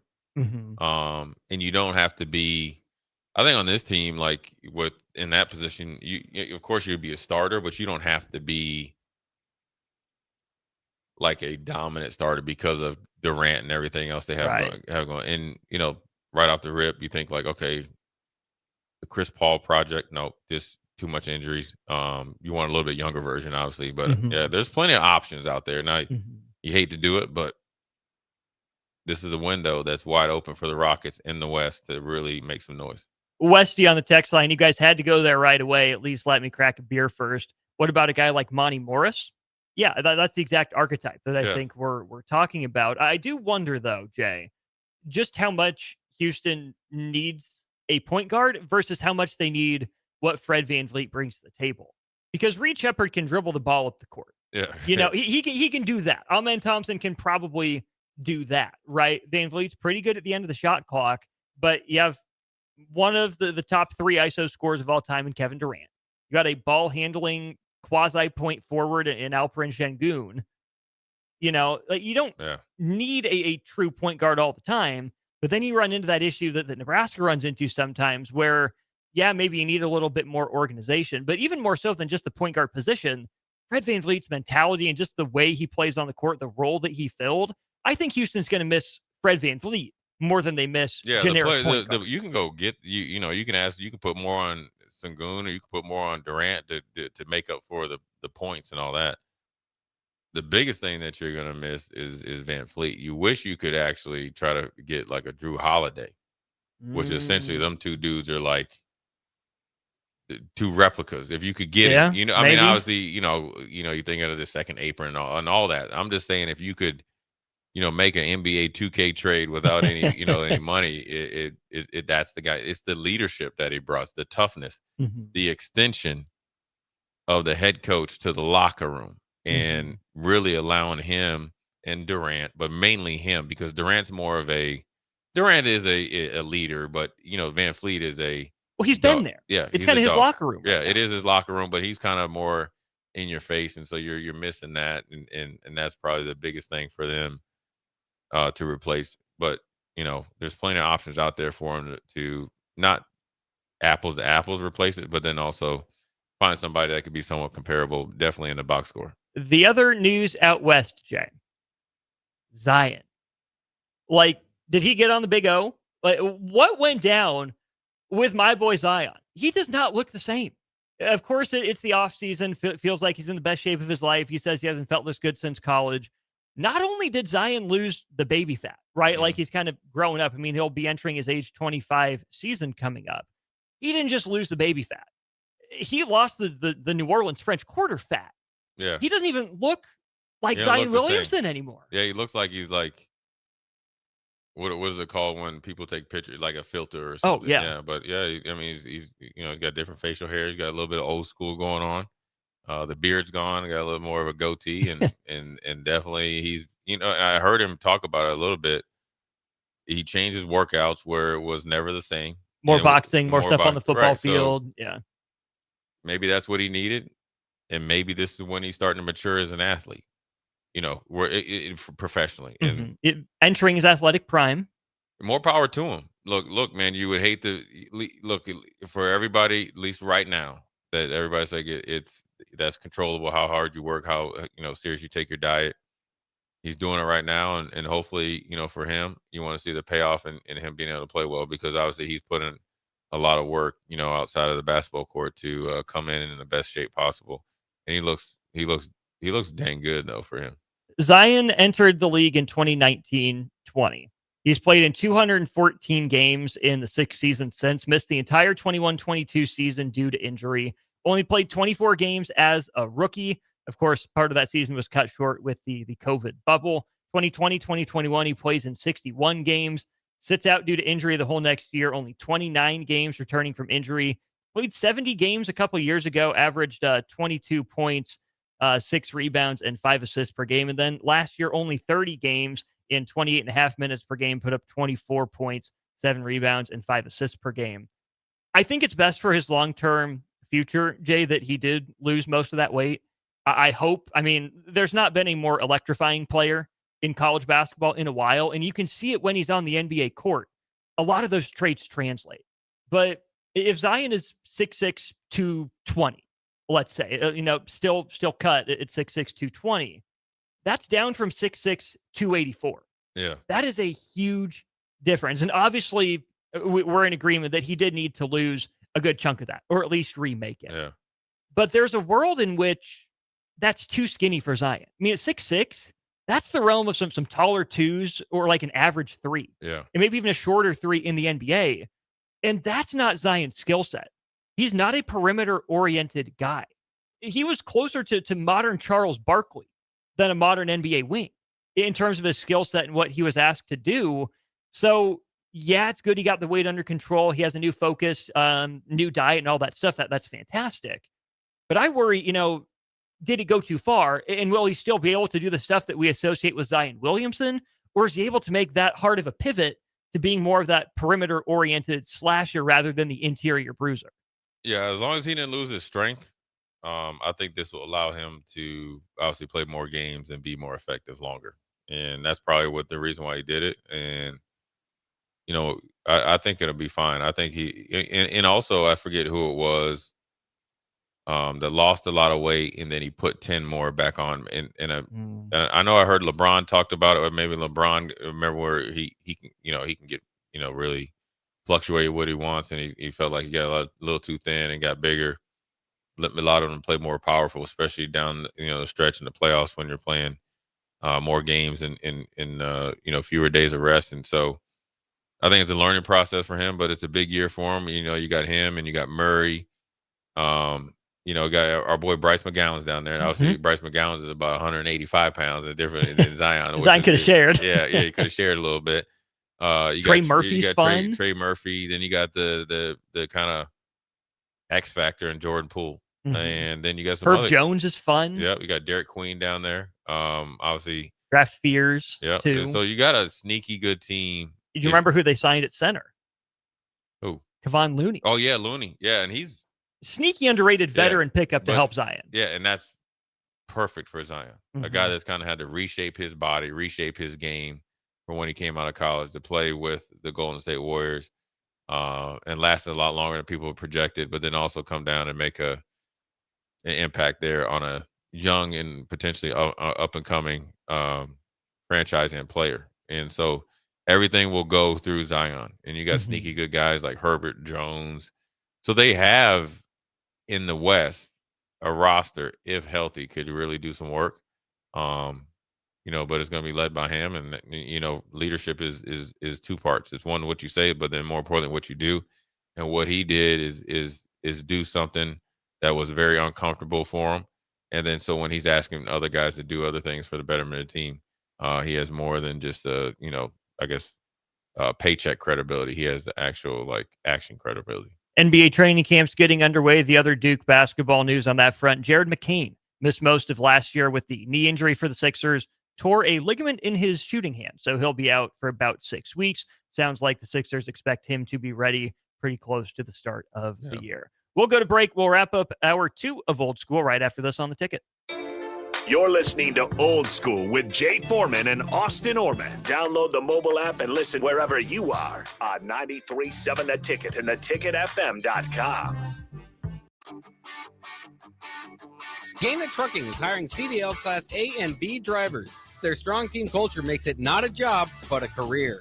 Gaina Trucking offers health, vision, and dental insurance, 401k with company match, an employee assistance program, and other bonus programs. Build a better career today with great team culture at Gaina Trucking. Learn more and apply today at GainaTrucking.com. Are you ready to transform your body and your life in just 10 weeks? At Farrell's Extreme Body Shaping, our kickboxing challenge combines heart-pumping cardio, strength training, and proven nutrition coaching to deliver real results. Lose fat, gain strength, and feel more confident than ever. Spots are limited. Don't wait. Join the next Farrell's 10-week challenge starting October 11th and take the first swing towards a healthier, stronger you. Farrell's Extreme Body Shaping, results, not excuses. Join today, fxblincoln.com. That's fxblincoln.com. Since 1983, Fast Mike's Roll-Offs have been a trusted and reliable company in Lincoln and the surrounding areas. Fast Mike's handles all sides of construction projects, home renovations, or big cleanouts. With the perfect size dumpster to fit your needs, Fast Mike's Roll-Offs will haul it all. With same-day delivery in Lincoln, affordable rates, and top-notch service, Fast Mike's Roll-Offs make cleanup quick and easy. Call now at 402-450-6828 or visit us online at fastmikesrolloffs.com. Book your dumpster today. Fast Mike's Roll-Offs, cleanup made simple. Experience an electric vehicle firsthand at LES's EV Ride and Drive, September 28th at the LES Operations Center. Registration is open now, but spots are limited. Visit les.com/drive to reserve your drive. Hi, Sean Callahan here for Koppel Chevrolet GMC. This month kicks off Koppel's 50th anniversary sale. We're celebrating 50 years by offering an additional $500 discount to the next 100 customers that buy a new vehicle. This is in addition to the huge savings already in place. You can take an extra $500 off our discounted price, or we can cut you a check on the spot. Celebrate with savings and see why customers have trusted Koppel since 1975. It's our way of saying thank you for all these years. Rain, snow, or shine, John Henry's is here to keep your home's plumbing systems working properly no matter what kind of weather Nebraska throws at us. From unclogging toilets and drains to installing new water heaters and water treatment systems, John Henry's is your plumbing expert in the Lincoln and Omaha communities. Visit us at calljh.com or call John Henry's. 435-5555. John Henry's Plumbing, Heating and Air, and Electrical. Are you looking to upgrade or improve the garage door on your home? This is Cameron Hall of Doors Plus. At Doors Plus, we guarantee to offer a wide selection of options from 5 leading garage door manufacturers as we deliver a free estimate, exact measurements, and rapid installation with a 3 to 5 week time frame. When you choose Doors Plus for your residential garage door needs, you'll work with our experienced technicians and be ensured that your new door seamlessly complements your home. Give us a call at 402-590-5800 or visit us online at DoorsPlusLLC.com. Doors Plus, garage doors and more. Water heater gone? Call Bryant. The price you're quoted is the price you'll pay. And in most cases, same-day replacement. Bryant Air Conditioning, Heating, Electrical, and Plumbing. 467-1111. What's it take to be a mentor with big brothers, big sisters? It takes 30 minutes and a cup of coffee. A video game, best 2 out of 3. It takes sharing thumbs up emojis, clapping emojis, and loaded nachos at halftime. That's how you make an impact on a young kid's life. So go on, share a few hours a month, because mentorship may sound huge, but the truth is, it takes little to be big. To learn more, volunteer, or donate, go to BeBigNow.org. Tired of asking what's for dinner? Nourished for Life has got you covered. At Nourished, they're a local meal prep company that delivers fresh, chef-crafted, healthy meals straight to your door. Made from wholesome ingredients and ready when you are. No shopping, no chopping. Just heat, eat, and enjoy every night of the week. Fuel your busy days with balanced meals that are designed to keep you satisfied and energized. Visit nourishedforlife.co to purchase meals and taste the convenience of home-cooked comfort without the hassle. In every office, there's 2 types of people. There are those who bring in bagels and those who eat the bagels that someone else brought in. Everybody likes the first person. Be that first person. Weekday mornings at 7:30, you have a chance to win a business box of bagels from Bagels & Joe. All you have to do is shut up, Sipple. 2 questions for you, 2 for Sip. Win, and the bagels are yours. Lose, well, you don't want to lose. You lost Monday, you lost Wednesday, you're a loser. Shut up, Sipple. Weekday mornings at 7:30, brought to you by Bagels & Joe. Back to old school with Foreman and Orman on 93.7 The Ticket and theticketfm.com.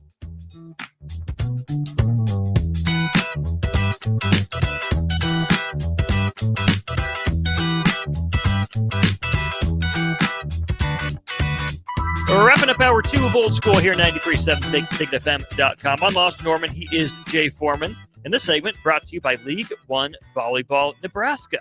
Recently known as Love Volleyball Omaha, now known as Love Volleyball Nebraska. You can renew your season tickets or secure them for the first time by visiting lovb.com. The other thing you can do while you're at lovb.com is you can become a Love Volleyball member. Exclusive access to players, coaches, and other fans like yourself. Become a league member today. Your chance of, good seats, all that fun jazz, lovb.com.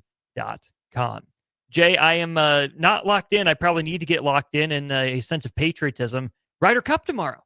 Yeah. What do you think?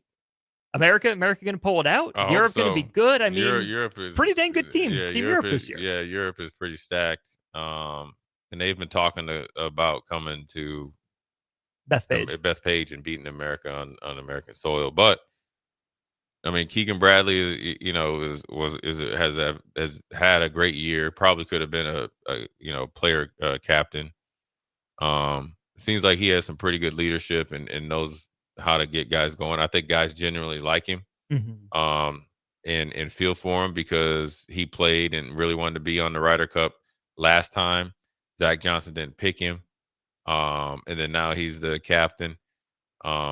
So I think guys are going to, when they're pulling for you, and golf is a thing, if you get your lead dogs to play, and that's got to be Scotty Scheffler and, the YouTube guy, Bryson DeChambeau, they got to really, come with it because the European model, which is different than American golfers. Those European guys, because I watch a lot of European soccer, and there's obviously always those tournaments on, these guys travel together. They eat together. They break bread, they drink together, they practice together. Whereas Americans, they just, all right, man, I'm getting, they'll live in the same city. I'll see you in Vegas for training camp. And they'll have 2 private jets going to the same place. Whereas like European guys, they don't make as much. They have to, they have to travel together. So what that leads to more of a team atmosphere. I think they really grew up idolizing some of the guys that are in the Ryder Cup. So United States team is a good team, a little bit younger on the back end of their roster, and so the lead dogs are going to have to bring the young pups along. But I think it's going to be pretty exciting, and plus the New York fans are probably going to be. I think that's a factor that hopefully is worth a point or two for the USA. It's very hard to get a home crowd advantage in golf. If there was a place to do it, you would think New York would be a good option, or maybe Philly. I think New York because of Bethpage Black, the history, the golfing, name, yeah, and Philly would probably be a little too much disrespect, even though New York. New York isn't. they'll be more tactful, and I think the Bethpage is just it's a hard course, and they set it up potentially for the U.S. to do well. So I look for the U.S. fans to go out there and make a difference, just like when they were up in Minnesota, Medina or whatever. Mm-hmm. The difference. It is. And it's not Medina. Yeah. It was the one in Minnesota where they had it, and where the guy came out of the crowd and made the putt, and I think the United States won. So it's a good deal. Is that at Hazeltine? Hazeltine. Yeah. It's gonna be back there in 29, by the way. Yeah. You going? I'll go. I've played Hazeltine before. You swinging? I've played it. You and Scotty pairing up? Yeah, that'd be good. That would be that would be the funniest thing out there to have me out there. I'm definitely shanking the first shot. Nerve. Scotty just daps you up. You have all the confidence you need. Yeah, that's true. Hit it far, hit it straight. Yeah. What leadership is. He's like Obi-Wan Kenobi. He speak peace into your life. You will hit this drive onto the fairway. Oh yeah, and then if I start, you will chip in for eagle. If I start getting jiggy with it, then the gamesmanship would be on. Scotty Scheffler 2-2-3 overall in his Ryder Cup career. 1-0-2 in 4 balls. 0-2-0 in foursomes. 1-0-1 in singles. His win over John Rahm kind of peaked John Rahm. back at the time. How important is this Ryder Cup for Scotty's legacy given the last couple of years he's had? Well, he said it's very important. He said he wasn't very satisfied with the way he's played the last one. I think he changed. He said he changed his schedule to perform better. There's no doubt that he will. He's head and shoulders the best golfer out there, coming in pretty good form. And I think if he gets it going, Europe is in trouble. He's in the second match tomorrow. His partner is Senor Henley, whose first name escapes me at the moment. Match 1 for the U.S. will be Bryson DeChambeau, Justin Thomas. Match 3, Colin Morikawa and Harris English. And then match 4, Xander Schauffele and Mr. Pace of Play himself, Patrick Cantlay. We'll be back. We got hour 3 of Old School on the other side. Watch Old School live on Facebook, YouTube, or Twitch. Old School with Foreman and Orman on 93.7 The Ticket and theticketfm.com. Load up on meat and more this spring at The Mercado by Certified Piedmontese with great selections of T-bones, tomahawks, ribeyes, filet mignon, brisket, sirloin, and so much more. The Mercado has locations at 84th and Havelock, 30th and Yankee Hill, and now 85th and Old Cheney in Lincoln, where you can have $2 draft beer every Thursday night from 4 to 8 p.m. and half-price espresso drinks on Fridays from 8 a.m. to 2 p.m. Get to The Mercado today for the best meat in town. 93.7 The Ticket, Fox, KFXL weather. Sponsored by John Henry's Plumbing, Heating, and Air Conditioning. The Lincoln forecast for today, patchy fog possible this morning. Otherwise, we'll see plenty of sunshine with calm winds and an afternoon high near 82. Tonight, mainly clear skies and light and variable winds, the low near 57. And tomorrow, lots of sunshine with a light breeze, the high near 84. I'm meteorologist Kyle Flecker for 93.7 The Ticket and theticketfm.com. MHC isn't a new company, just a new name. Moe's Moving is now Moe's Home and Commercial. Whether moving across town or across the state, MHC Moving has you covered, specializing in home, apartment, assisted, and independent living moves. MHC can handle your commercial moves as well. MHC Moving has 0 hidden fees. You'll never pay for same-day booking or be charged for stairs, heavy items, or elevator fees. Rates are the same Monday through Saturday, and you will never pay a truck or fuel surcharge. And they offer payment plans through PayPal. Call MHC Moving today at 402-853-7167 or go to mhcmoving.com. Tired of asking what's for dinner? Nourished for Life has got you covered. At Nourished, they're a local meal prep company that delivers fresh, chef-crafted, healthy meals straight to your door. Made from wholesome ingredients and ready when you are. No shopping, no chopping. Just heat, eat, and enjoy every night of the week. Fuel your busy days with balanced meals that are designed to keep you satisfied and energized. Visit nourishedforlife.co to purchase meals and taste the convenience of home-cooked comfort without the hassle. This is Lincoln's home for sports talk on the FM dial. Also online at theticketfm.com. On the internet. KNTK FM Firth, 93.7 The Ticket. Hey there, this is Paul Scheel, owner of High Electric. I want to thank our friends and loyal customers and introduce High Electric to those looking for a new electrician. We've been serving the Lincoln and Omaha area for over 30 years, from design to install, upgrades, and repair.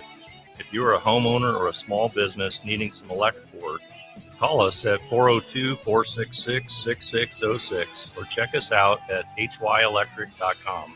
We look forward to hearing from you. Advanced Medical Imaging is hosting their 3rd annual Breast Cancer Awareness Walk on October 11th at 7601 Pioneers Boulevard. Hear inspiring stories from survivors, enjoy local food truck vendors, a live DJ, and other family-friendly activities as we unite to bring awareness about breast cancer. Check-in begins at 8:30 a.m. with the walk starting at 9. Register your team today for Advanced Medical Imaging's 3rd annual Breast Cancer Awareness Walk online at amimaging.com. Let's walk for those we've lost, for those still fighting, and for a future without breast cancer. Ready to upgrade your harvest lineup? Right now at Landmark Implement, get up to a 36-month waiver on select John Deere combines. That's 3 full years with no interest, giving you the flexibility to put the reliability of John Deere to work on your farm. Our team is here to keep your operation running strong with the latest technology, unmatched parts and service support, and the reliability of John Deere equipment. Visit your local Landmark Implement today or check us out at landmarkimp.com and experience the Landmark difference. Experience an electric vehicle firsthand at LES's EV Ride and Drive, September 28th at the LES Operations Center. Registration is open now, but spots are limited. Visit les.com/drive to reserve your drive. This is your invite to Lincoln's Oktoberfest. On Saturday, September 27th, come to Beer House at 8th and P in the Haymarket from 11 a.m. till 8 p.m. for a full day of German fun. Live bands, mouth-watering food, cold brews, and games for every age. Try your hand at Steinholding, Cornhole, or bring friends for Hammerschlagen. Admission is just $9 in advance, and VIP gives you tokens, a Stein, rooftop access, and more. Lincoln's Oktoberfest, where the beer is flowing, the food is sizzling, and the spirit is Bavarian strong. Be there. What's it take to be a mentor with big brothers, big sisters? It takes 30 minutes and a cup of coffee. A video game, best 2 out of 3. It takes sharing thumbs up emojis, clapping emojis, and loaded nachos at halftime. That's how you make an impact on a young kid's life. So go on, share a few hours a month, because mentorship may sound huge, but the truth is, it takes little to be big. To learn more, volunteer, or donate, go to bebignow.org. Are you tired of your usual barbershop experience? Stop into Scissors and Scotch today. I know what you're thinking. Drink during a haircut? Don't worry. First comes the precision cut from one of their experienced barbers, followed by your complimentary cocktail in their upscale lounge. Scissors and Scotch blends your old school barber feel with your favorite watering hole. And now you can earn $10 off by simply mentioning the ticket. And if you're an existing member, still mention the ticket for an exclusive offer. Offer valid at Lincoln location only. Scissors and Scotch, located just south of 30th and Yankee Hill, and online at lincoln.scissorscotch.com. Coming at you live from the heart of Lincoln, America. This is Old School, sponsored by the Mercado by Certified Piedmontese. Nebraska Football Hall of Famer Jay Foreman and Austin Orman. Old School with Foreman and Orman on 93.7 The Ticket and theticketfm.com. What up? You heard it right. Jay Foreman, Austin Norman, Old School, the new school way, coming at you live, 1040 O Street. We are brought to you by the Mercado, Certified Piedmontese, Special Ingredients Butcher Shop, 84th and Havelock, 30th and Yankee Hill, 85th and Andermatt / Cheney, and 168th and Maple up there in the O. I want to appreciate a big shout out to Kevin Meyer, Cork and Bottle, 13th and South, always coming in, spreading the love and bringing in great libations and obviously great knowledge. And Thursday's always better when Kevin's in the house. And he's definitely in the house, or is definitely in the house today. But what's in the house, Austin, probably is Nebraska's bye week. But what's not in the house is the impactful and big games in the Big Ten. Woo. So let's just start there. You got Oregon at Penn State. All of a sudden, you have Indiana at Iowa. And the sneaky, tricky game, or a really good game, is the Ohio State coming off an early bye week, going all the way out to Washington, and obviously playing on the road. And I'm assuming I played out in Washington way back. Yeah, how'd that game go? It went pretty good. Yeah. We did all right. And they made a little bit of a comeback, but we shut the door real quick. But, it's a loud stadium. I'm sure with the way they started, it's going to be pretty loud. And they've, got a pretty good home record. So Big Ten now is live on stage, and let alone a lot of big time games, throughout the landscape of college football. But the Big Ten has some games this weekend that I wouldn't say shape the, who gets to the Big Ten, conference or, conference championship, but then also, could really shape the rest of the year for the Big Ten, and then obviously college football playoffs in particular. Ohio State's going to Ohio State. Washington could possibly get ranked with an upset victory. But more importantly, if Indiana beats Iowa, or I say win, or if they beat Iowa, watch how far they jump up. Back-to-back wins against ranked teams, right? I'm not seeing Iowa in the Iowa's not ranked anymore? But they're always borderline, so respectful win. They're going to get respectful, and you're always playing at Iowa. You validate what you did against Illinois. It's kind of like last year after they beat Nebraska. They'll take a huge leap, and then now you're going to be talking about Indiana for 2 years in a row in the college football playoffs. The really the only game that doesn't look like it matters at all is UCLA at Northwestern. That does not matter at all. Other than that, I mean, we can just go by the windows. 11 a.m. USC at Illinois. Yeah. Sneaky big game for Illinois. You know, it's a not huge game. Not everything that Brett Bielema is building there can be invalidated by one loss to a still good Indiana team. It could be become irrelevant with 2 losses in a row, and then the second one at home. More importantly, on the flip side, USC is a sneaky good team, led by our boy Mr. Dry Brisket, Lincoln Riley. More importantly, them in Indiana, they win on the road. Now, obviously USC for sure because they are playing a ranked team. They beat a team that's just only two slots below them on the road. They got to be top 15. Oh yeah. So a lot can be had. I mean, and a kind of a prove it moment for USC too. I mean, Michigan State hung with them. Yeah. And I don't think Michigan State is bad. They're middle tier in the Big Ten. They got their strengths, but man, USC kind of let Michigan State hang around in that one. Yeah, USC got out to I think a 3-score lead or 2-score lead. Michigan State was able to come back. USC looked good early.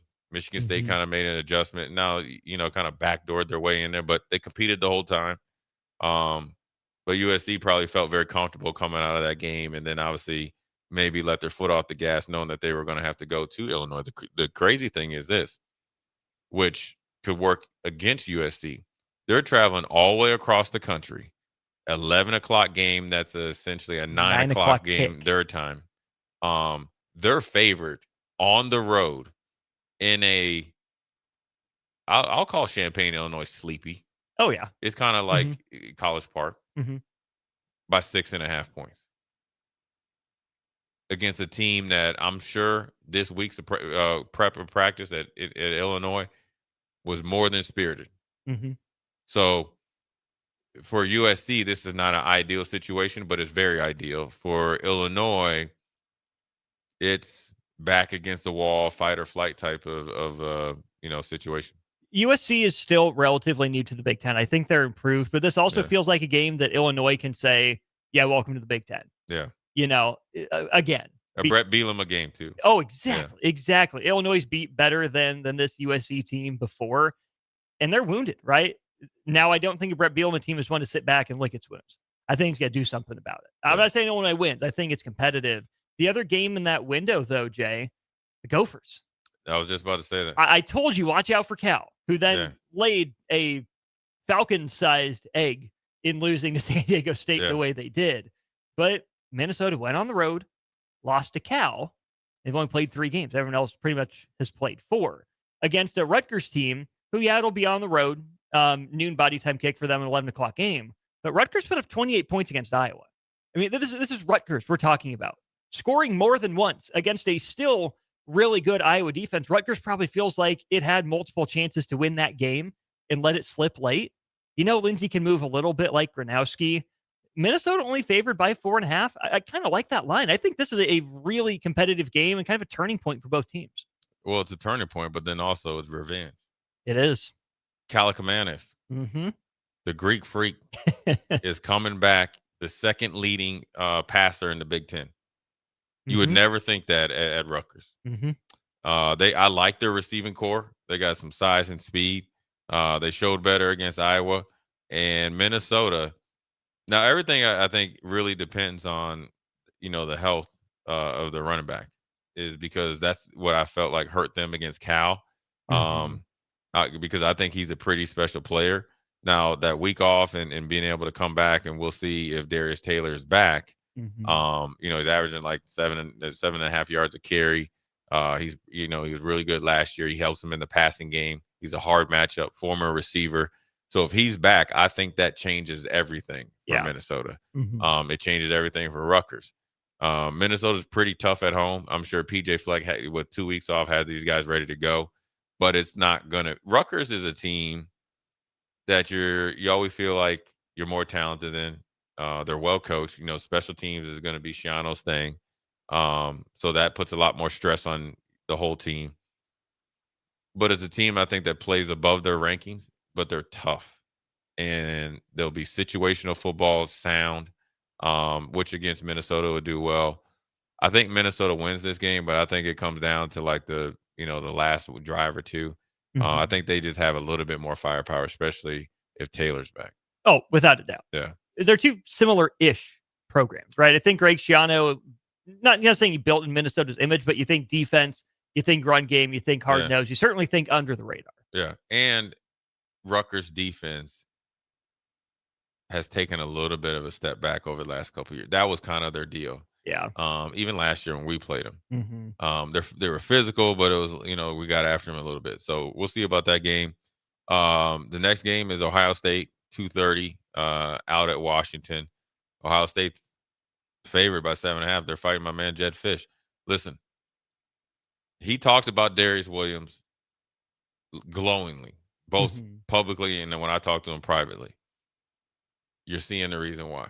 And he kind of got in like spot duty. He talked about that. Behind Will Rogers last year. But then he started to play a bigger role that last quarter of the season. And now you're seeing why. Yeah. And highly recruited, gives it definitely run pass threat.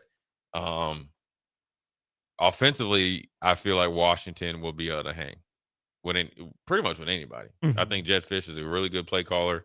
I think he recruits to whatever he wants to do. Williams' stud. Denzel Boston is really good. Jonah Coleman has the biggest chain I've ever seen in my life. Jonah Coleman is a dude. He runs like it.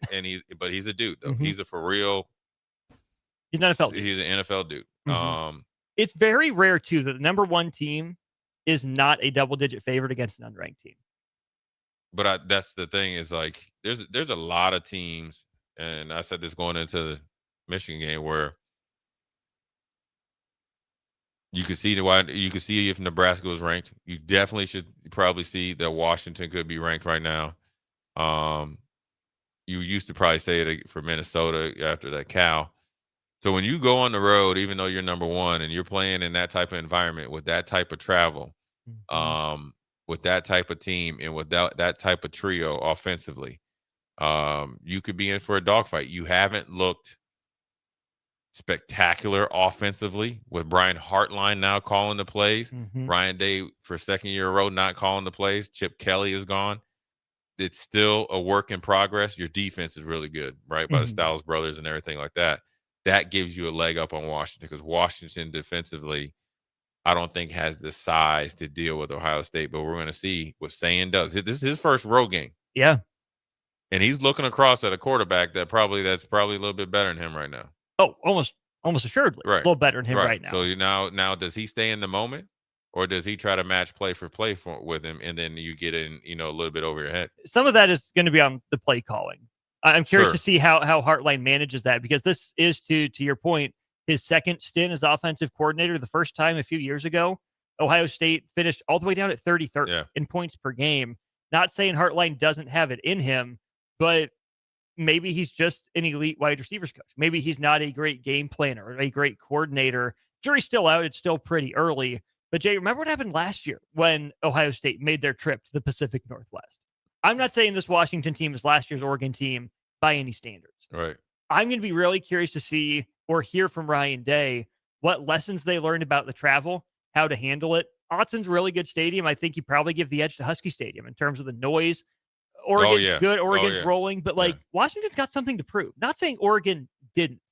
But this strikes me as like that really scrappy kind of underdog game. And if Ohio State hasn't learned the travel body clock lessons from last year, this could be a game into the fourth quarter. I'm not writing Washington off by any means.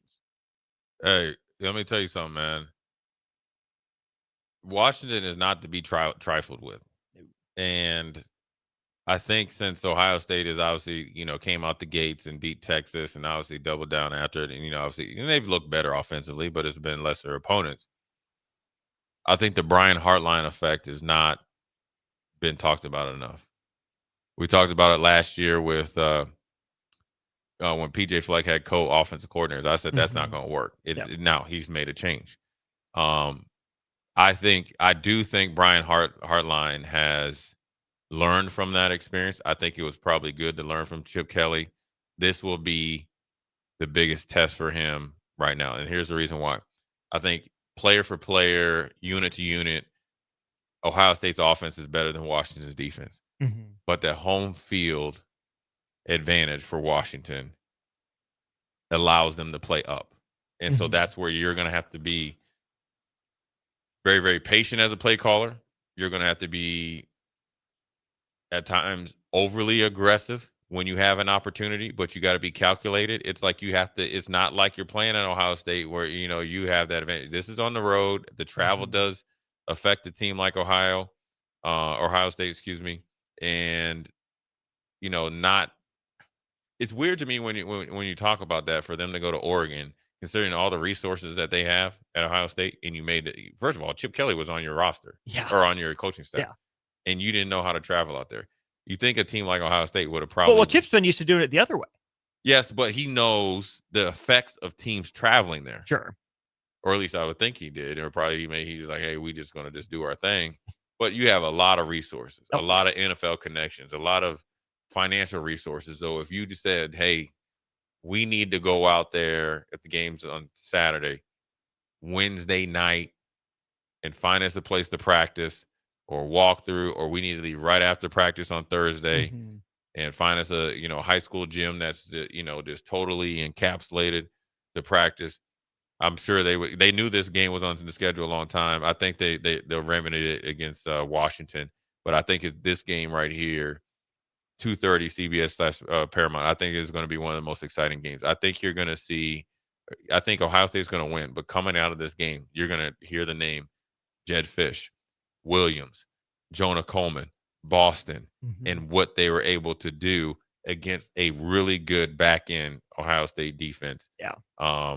Which then it will elevate them for the rest of the season. So two teams can win coming out of this game. Yeah. Versus if Ohio State loses, there's only one team that wins. Right. And that's Washington. So we'll see.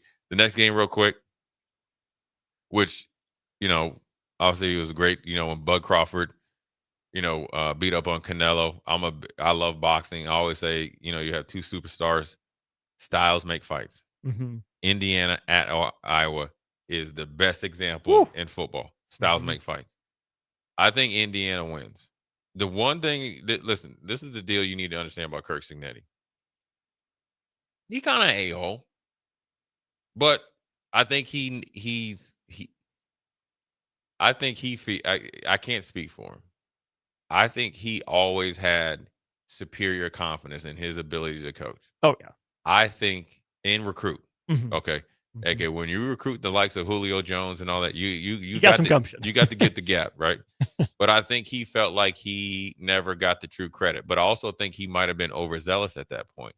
But you can always respect somebody that went and bet on themselves, took an obscure job, but it created a really good competitive animosity against any coach that he feels is thought of at a higher tier than him. That's why he ran the score up on Brett Bielema.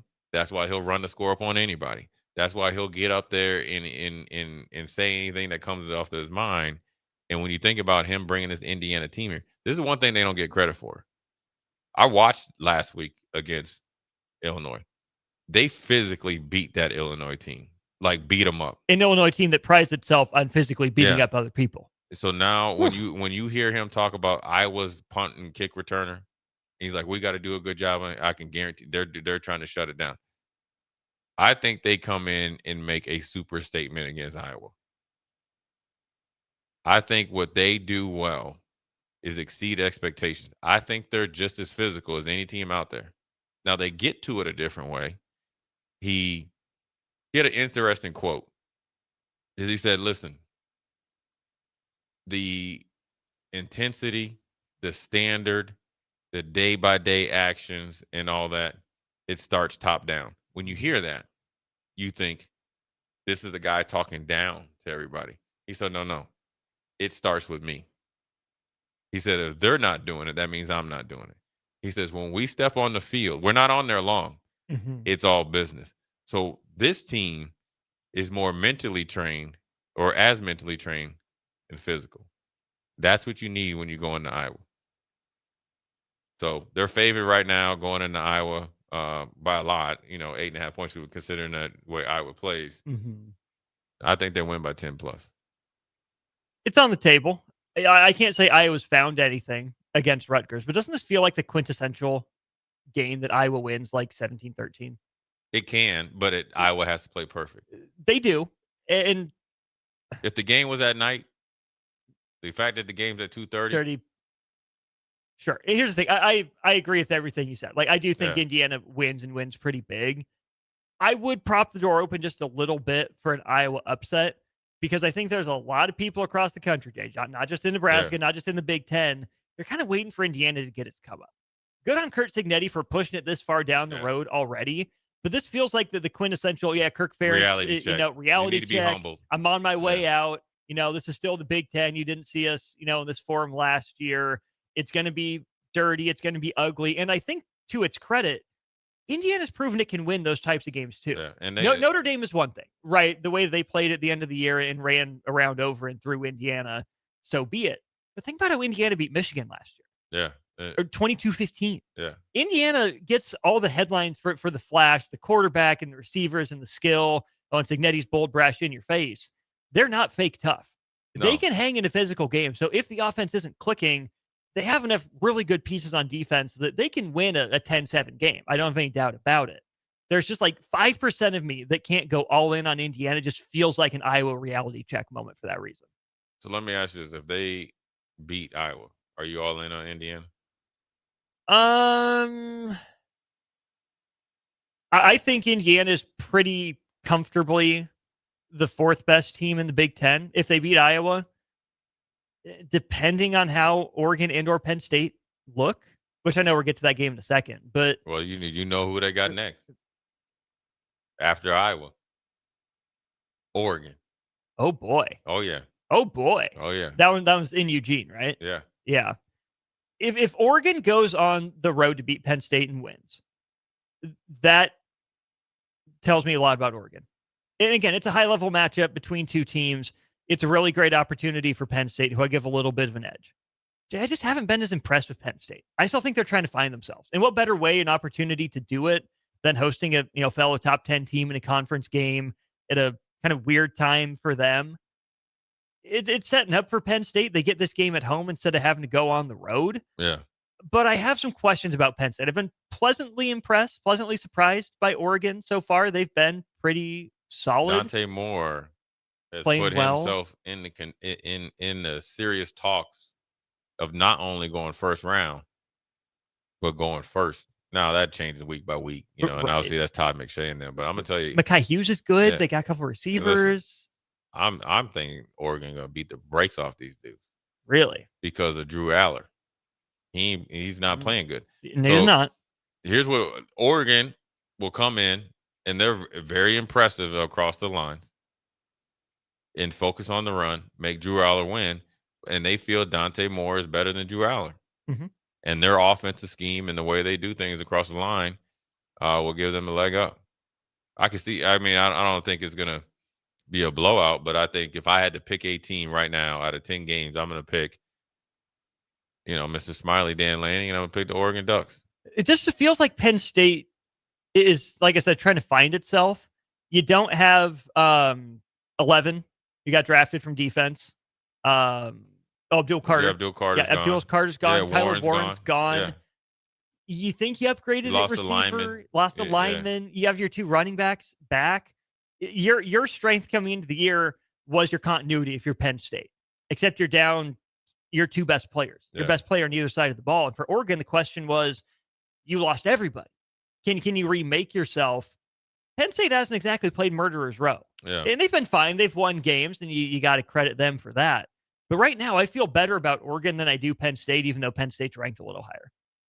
Yeah, and I think Penn State, they did a really good job of retaining some of the guys on your roster, and I think some of that helped, obviously with the amount of running backs that went into the draft, but also I think you didn't address the thing that really held you back from beating Notre Dame. Now, that whether that's play calling or that's personnel, it's still the same. Mm-hmm. Now you're going to play against a quarterback that has proven that him betting on the process, coming and sitting behind a couple NFL quarterbacks for a couple years has worked out for him, and they have known it. That's why they didn't really make a big splash in the portal. Mm-hmm. Probably why they were okay with Quinn Ewers not coming, even though supposedly they offered him $6 million. Now, Dante Moore is exceeded expectations. I don't think the Oregon's running game has had to really show itself yet. They'll have a hard problem against or hard trouble against Penn State, but the passing attack, the spread out, equal opportunity, gives them the edge. This is, you just say the defense, both of them hold serve. You give the edge to Oregon and their offense and the dynamic passing ability of Dante Moore. Mm-hmm. And I think across Oregon's defensive line, as we saw, where it's Tuioti and all those guys, I think they're a little bit better in more depth than Penn State. And so we'll see what happens. I think Oregon wins. I think it's going to be an impressive win. But I'm also thinking maybe this loss kind of pushes James Franklin. Like he's shown the ability to make some hard decisions. Mm-hmm. Pushes James Franklin to push the offense to maybe get more explosive and more aggressive faster. You get what I mean? Because I think if they win this, say they win this game 2013, and then just kind of it's the quickest game out there. It's just run, timely pass.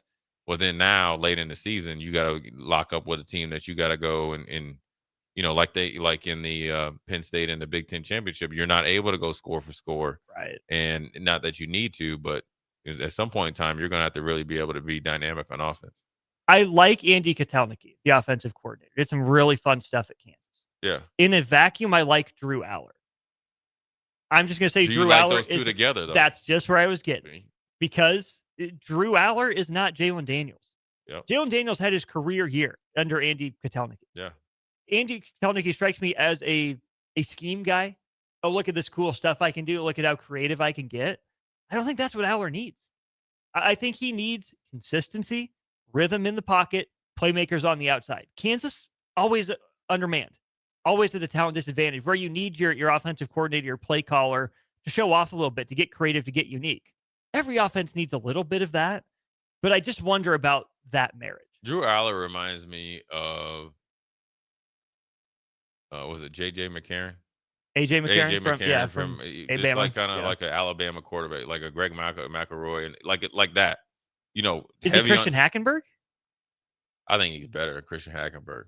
But I think the same type of player, right? We need the heavy run game, play action pass. Mm-hmm. I think he's a better athlete than people give him credit for, but I just haven't seen the juice in the squeeze. The one that or the squeeze in the juice.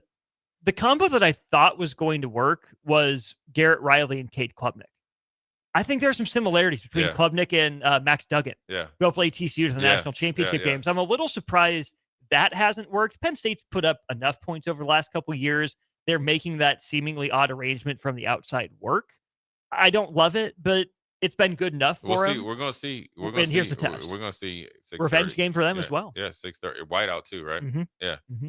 Yeah, so we'll see if Mo Bamba in the song's going to be jumping. So we're going to take a quick break, come back. We'll talk some NFL. We got Thursday Night Football. I got some NFL news. Are the Ravens, in trouble?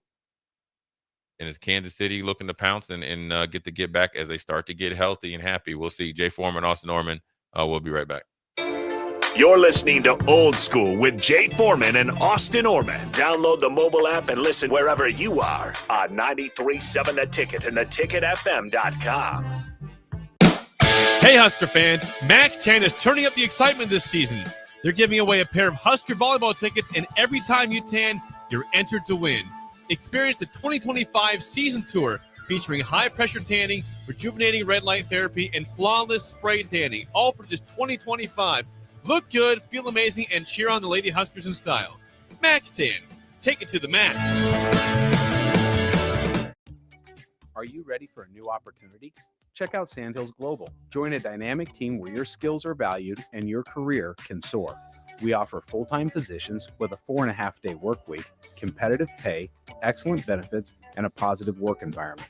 From IT and marketing to sales and finance, we're looking for talented individuals like you. Apply today at sandhills.jobs and take the first step towards an exciting future. That's sandhills.jobs. Don't wait. Apply now. This is Rick Heyman with Sartor Heyman Jewelers. Sartor Heyman is celebrating 120 years, and you could win big.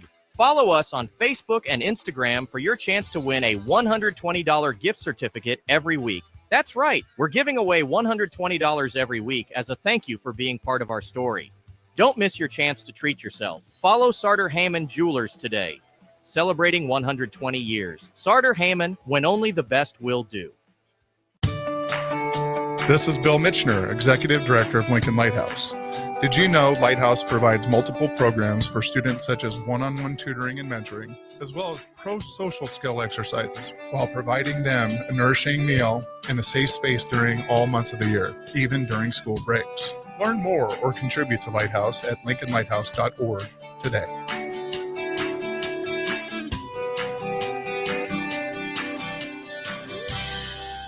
Start your Sundays off right with Jeff and Nicole Essink on Fitness Fanatics. Jeff and Nicole discuss health and wellness, how to achieve fitness goals, and more through the life of gym owners and gym goers. It's Fitness Fanatics from 9 to 11 a.m. on Sundays on 93.7 The Ticket and theticketfm.com.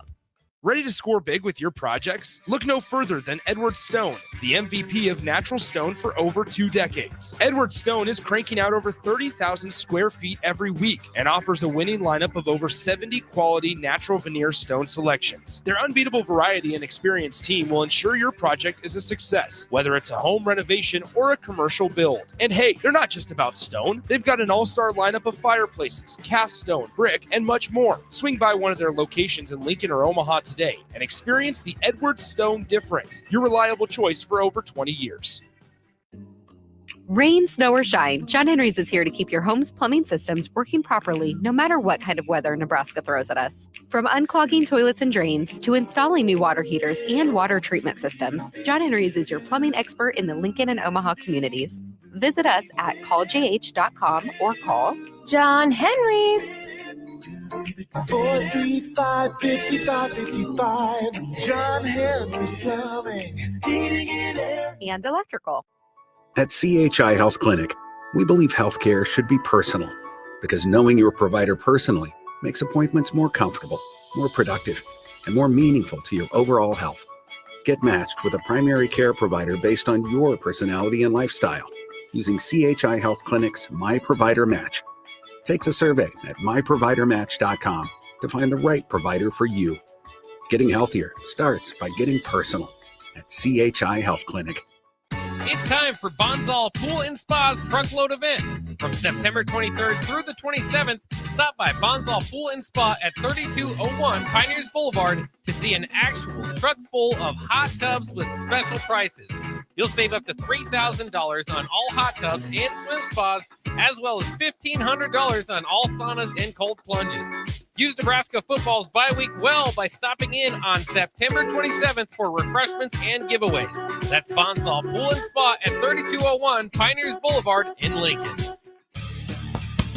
Are you ready to transform your body and your life in just 10 weeks? At Farrell's Extreme Body Shaping, our kickboxing challenge combines heart-pumping cardio, strength training, and proven nutrition coaching to deliver real results. Lose fat, gain strength, and feel more confident than ever. Spots are limited. Don't wait. Join the next Farrell's 10-week challenge starting October 11th and take the first swing towards a healthier, stronger you. Farrell's Extreme Body Shaping, results, not excuses. Join today, fxblincoln.com. That's fxblincoln.com. Back to old school with Foreman and Orman on 93.7 The Ticket and theticketfm.com.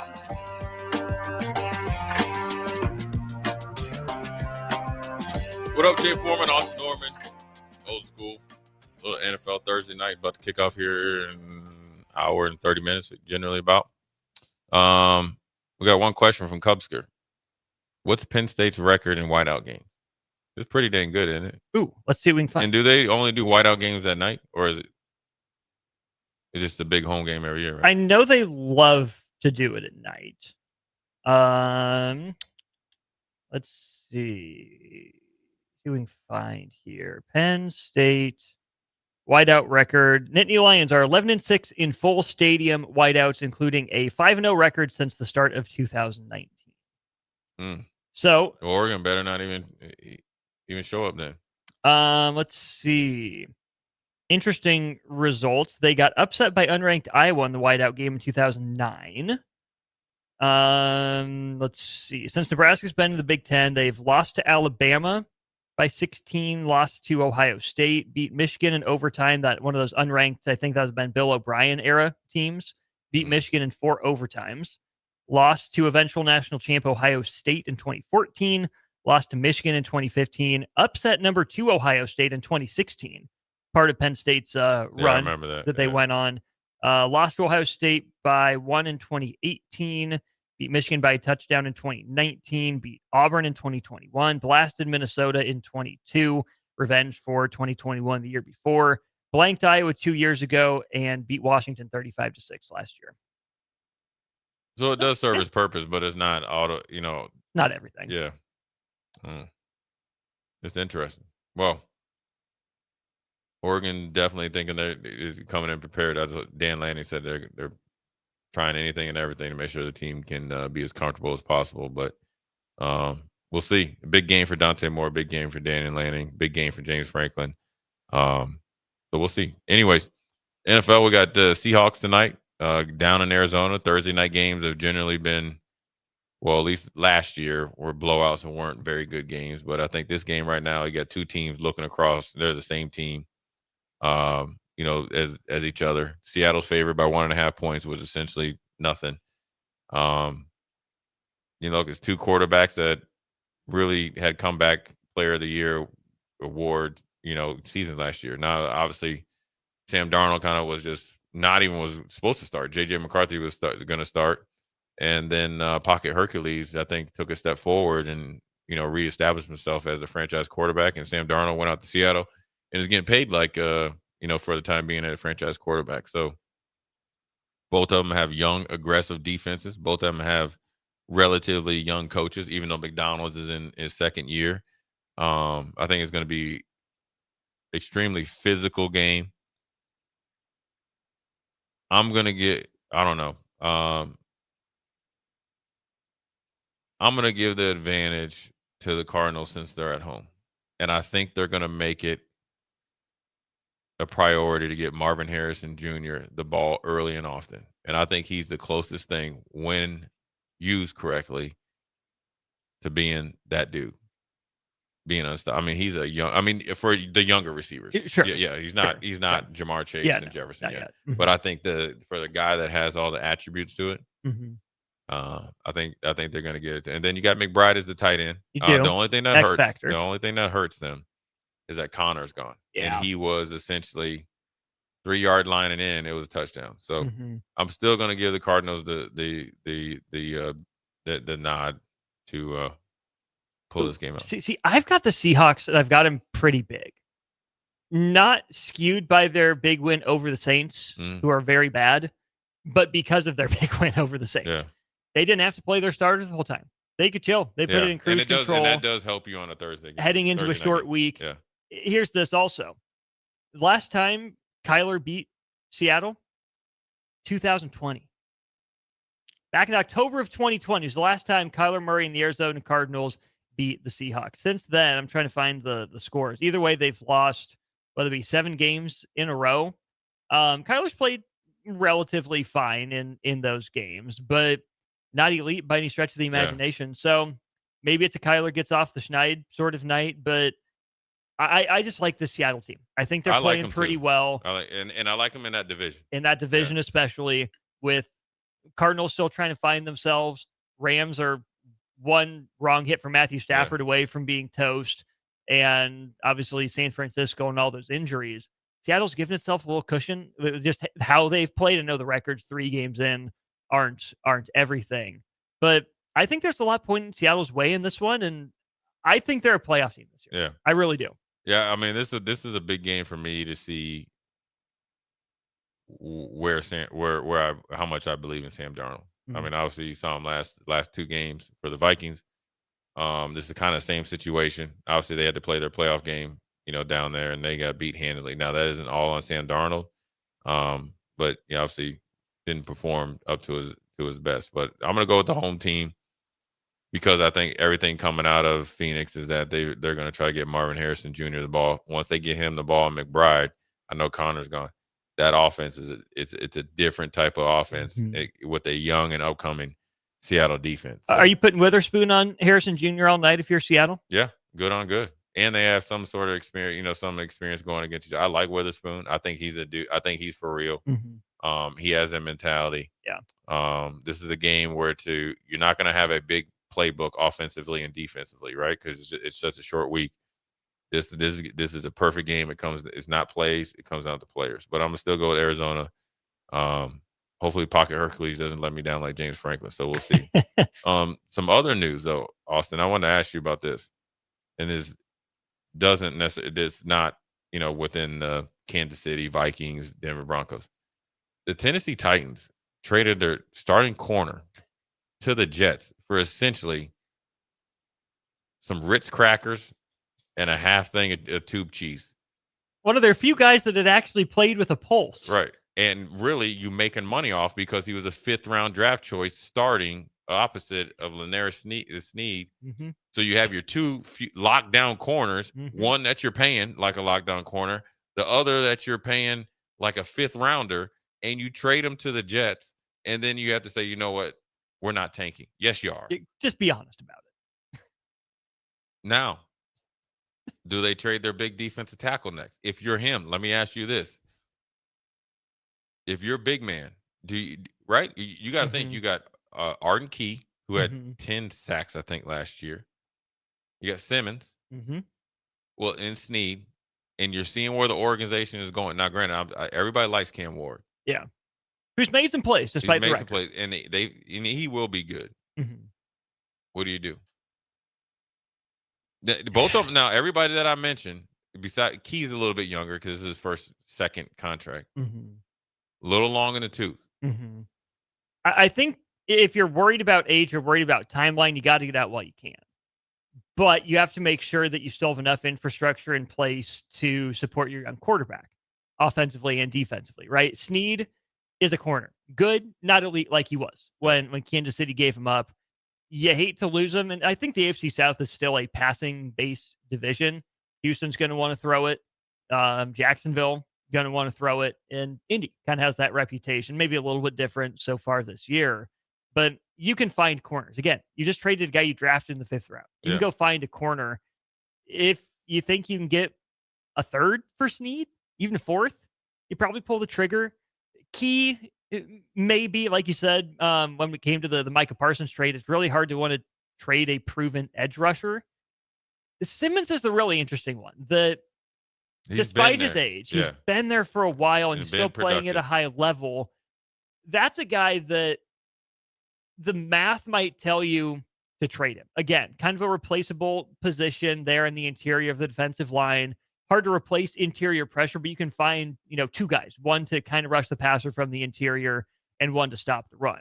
It's never a good look to get rid of your best players, especially a locker room guy.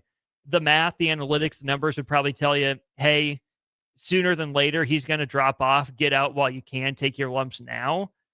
The flip side of that is, if he's been there this long, he wants to continue to be there, and he's that good for not just your first-year rookie quarterback, but a rookie head coach. Yeah. There you can at least talk me into the soft factors argument for keeping him. As a Colts fan, get him out of the division. Get him somewhere else. I don't want to see him anymore. Dude's a problem. Like he's a menace. I think there'd be a lot of teams across the league that would be really interested in trading for a guy like Jeffrey Simmons and pay a pretty penny for him. So if you're Tennessee and the offer is overwhelming, you got to go to him and say, hey, man, we didn't want to have to do this, but we can't not take this offer. We think it's going to be good for you, too. You get to go to the playoffs, not where we're headed this year. So if you don't see this as you're expendable, we hope you see this as we're trying to do right by you. Yeah, I think it's going to be either very quickly within the next couple of weeks, or it's going to get late in the year where they kind of say, all right, we're not going to playoffs, take the rest of the year off, and they trade him in the offseason because it's another year underneath his belt. Yeah. But then that's another year of less guaranteed money next year. But, man, you hate to lose a guy like that, considering that you're really young on offense and really young outside of the two that we named defensively. And that's what I think a lot of fans don't understand about the NFL. These moves, it's like and this is nothing against the GM. The GMs are they're making moves like for 3 different reasons. They're making moves for job security to keep their job. They're making moves for the team to win. And they're making also sometimes making moves for the perception. Now, that last one is the one that I have the most problem with, which happens more times than the other two. That's why Howard Roseman and those guys continue to put winners out there. The perception I don't like is because it affects a lot of people around them, careers. You know what I'm saying? Mm-hmm. Just so you could say you did something. Just so you can make it look like you did something. Mm-hmm. Well, then guys get a little bit longer in the tooth. You lose more. So, you got rid of Kenneth Murray, right, down to Dallas. Yeah. That's a young, ascending linebacker, mm-hmm. a guy that you brought in. Yeah. So then now how does that affect Simmons? How does that affect Arden Key? All those guys together, and now you're not unless it's the supply and demand works in your favor. When you get out there in the free agency market, now you're coming from a losing team, right? That had nothing to do with your play, more or less some decisions that are made around you. You get, you'll garner less money. And so that's where I think really, if I'm Jeffrey Simmons, I know that he's big in the community. He's been there through a lot of stuff. It's like, he has to weigh this. Do I trust this head coach and organization as it sits now, not what it was? Mm-hmm. There's one team that I think that he could go to that's actually in the same situation that probably will be on the uptick faster, and that's New England. Why? Ooh, interesting. You want to know why? Vrabel. Right. He trusts Vrabel. Mm-hmm. Vrabel trusts him. Mm-hmm. He could extend his career. He will get the best out of him. Yeah. He probably feels Vrabel will get more out of Drake May or get somebody in like that. And outside of the Bills, the NFC East is very gettable. Big time. And that's how you get into the playoffs. So, anyways, that's our NFL segment. We'll take a quick break, come back, put a bow on this bad boy. Austin Norman, Jay Foreman, we'll be right back. Watch Old School live on Facebook, YouTube, or Twitch. Old School with Foreman and Orman on 93.7 The Ticket and theticketfm.com. Load up on meat and more this spring at The Mercado by Certified Piedmontese with great selections of T-bones, tomahawks, ribeyes, filet mignon, brisket, sirloin, and so much more. The Mercado has locations at 84th and Havelock, 30th and Yankee Hill, and now 85th and Old Cheney in Lincoln, where you can have $2 draft beer every Thursday night from 4 to 8 p.m. and half-price espresso drinks on Fridays from 8 a.m. to 2 p.m. Get to the Mercado today for the best meat in town. Salt Mine City is your go-to brewery in the Haymarket for craft beers and great food. Enjoy a full menu of great items daily for lunch and dinner, like their Big Fatty 7-ounce hamburger or a Reuben sandwich served on Blackstone rye bread. And don't forget their beef or chicken nachos with guacamole, sour cream, jalapenos, and more. Wash it down with one of their 12 beers on tap, including the popular Single Axle Light American Lager. Salt Mine City, now open 2 p.m. Monday through Thursday and 11 a.m. Friday through Sunday at 8th and R. Select Plumbing and Utility has been serving Lincoln and the surrounding area for 14 years, and they're not slowing down. Select Plumbing and Utility handles all your plumbing needs, from faucets and water heaters to full renovations, and they can even help with your heating and cooling needs. They're also Lincoln's underground experts, repairing and replacing broken underground water and sewer lines since day one. Contact Select Plumbing and Utility today at 402-560-6197, assuring excellence in every situation, opportunity, and challenge. That's 402-560-6197. Hey, Husker fans, Max 10 is turning up the excitement this season. They're giving away a pair of Husker volleyball tickets, and every time you tan, you're entered to win. Experience the 2025 season tour featuring high-pressure tanning, rejuvenating red light therapy, and flawless spray tanning, all for just $20.25. Look good, feel amazing, and cheer on the Lady Huskers in style. Max 10. Take it to the max. Hey there, this is Paul Scheel, owner of High Electric. I want to thank our friends and loyal customers and introduce High Electric to those looking for a new electrician. We've been serving the Lincoln and Omaha area for over 30 years, from design to install, upgrades, and repair. If you are a homeowner or a small business needing some electrical work, call us at 402-466-6606 or check us out at hyelectric.com. We look forward to hearing from you. Join LES at 6 p.m. Thursday, October 9th at the LES Operations Center to learn about the utilities' proposed 2026 budget and electric rates, and share your input at the annual public meeting. Learn more at les.com. Empire Netting and Fence delivers top quality netting and fence solutions. From major sports venues to backyard installs and everything in between, coast to coast. We take on tough jobs with grit, integrity, and a strong commitment to safety. Empire is growing, and we're hiring motivated people ready to grow with us. We build each other up, and we're building something big. Think you've got what it takes? Apply now at empire-fence.com. That's empire-fence.com. At CHI Health Clinic, we believe healthcare should be personal, because knowing your provider personally makes appointments more comfortable, more productive, and more meaningful to your overall health. Get matched with a primary care provider based on your personality and lifestyle using CHI Health Clinic's My Provider Match. Take the survey at myprovidermatch.com to find the right provider for you. Getting healthier starts by getting personal at CHI Health Clinic. Back to old school with Foreman and Orman on 93.7 The Ticket and theticketfm.com.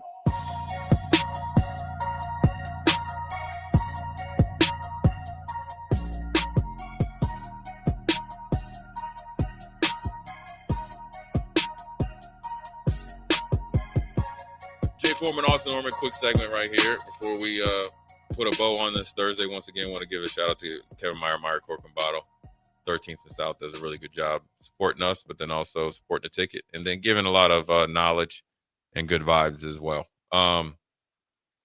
Just to wrap up the bye week, though, Austin, obviously we got one more day, but just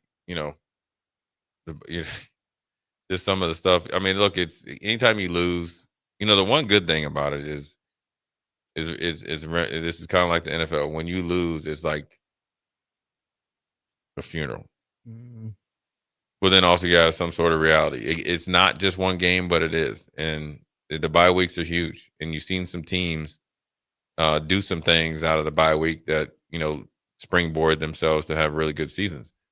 Sometimes losing, by no means that I'm comparing this team to the Ohio State National Championship team of last year. But one of the things that I think really helped Ohio State was, I don't think you ever lose to Michigan. It helps you. But they had a little bit of a break, self-evaluate, reality check, ego check, refocus, and it worked out well for them. Now, obviously, Nebraska's, obviously in a little different situation and roster-wise and obviously where they're at. But if they can kind of do the same things and kind of refigure some things, and then also some guys got to really, grow up and start playing up to their preseason hype or whatever it is. And that's like externally and internally. You know what I'm saying? Mm-hmm. Guys that were expected, like if the coaches expected you to play well and you haven't played up to the well as good as you could or should have, then you need to. Then this is the time to figure out what you need to do better. And it can't, stats are such an easy, it's an easy evaluation and it's an easy excuse. Yeah. You know what I'm saying? Mm-hmm. But the only stat that matters is the win and the loss. Mm-hmm. Because we've seen teams, and you could say, when Tim Tebow and those guys won championships, his stats weren't like outstanding. But good enough to get him one Heisman. Right. And back-to-back national championships. Mm-hmm. And in Gatorland, they think he's the best college football player in the last 25 years. College football player. Yeah. The best leader for sure. Mm-hmm. Mm-hmm. So however you want to do it. And he was actually a first round pick. He was. Couldn't even throw a lick, but he won a playoff game though. It worked. Yeah. AD's mad right now. Punch in the air. Sorry, AD. Yeah. But he's a Charlotte though. I know he is. Yeah. Yeah. And getting it on. Yeah, it's a big Pittsburgh faction down there. He's probably upset right now listening. But so really, if you can really take it for what it's worth and use it to a positive, don't use it to get through it. Use it to get better. That's why I'm so curious to see how Nebraska comes out against Michigan State, because whether Nebraska had won or lost against Michigan, you could use this bye week to spin any narrative you want. Oh, Nebraska won. Okay, they're going to use this motivation. They got that winning feeling. Now they get rested and we get to go. How do you deal with success? Yeah, and Nebraska wins. Oh, they come out sluggish against Michigan State. Oh, they're resting on their laurels. Oh, they're fat and happy. They think they arrived. But here's where we're at. Nebraska lost to Michigan. Go one of two ways. Man, we feed into the same narrative. We're close. We're right there, but we're still not good enough. What's the point? This isn't what I signed up for. I thought we were going to win. You're depressed. You come out flat against Michigan State. Or hopefully, man, maybe the tape says, like you said, we're further away than, the score says, but we feel like we were right there. Everything that went wrong, we can control. We got to get back out there again and prove that we're better and win the next one.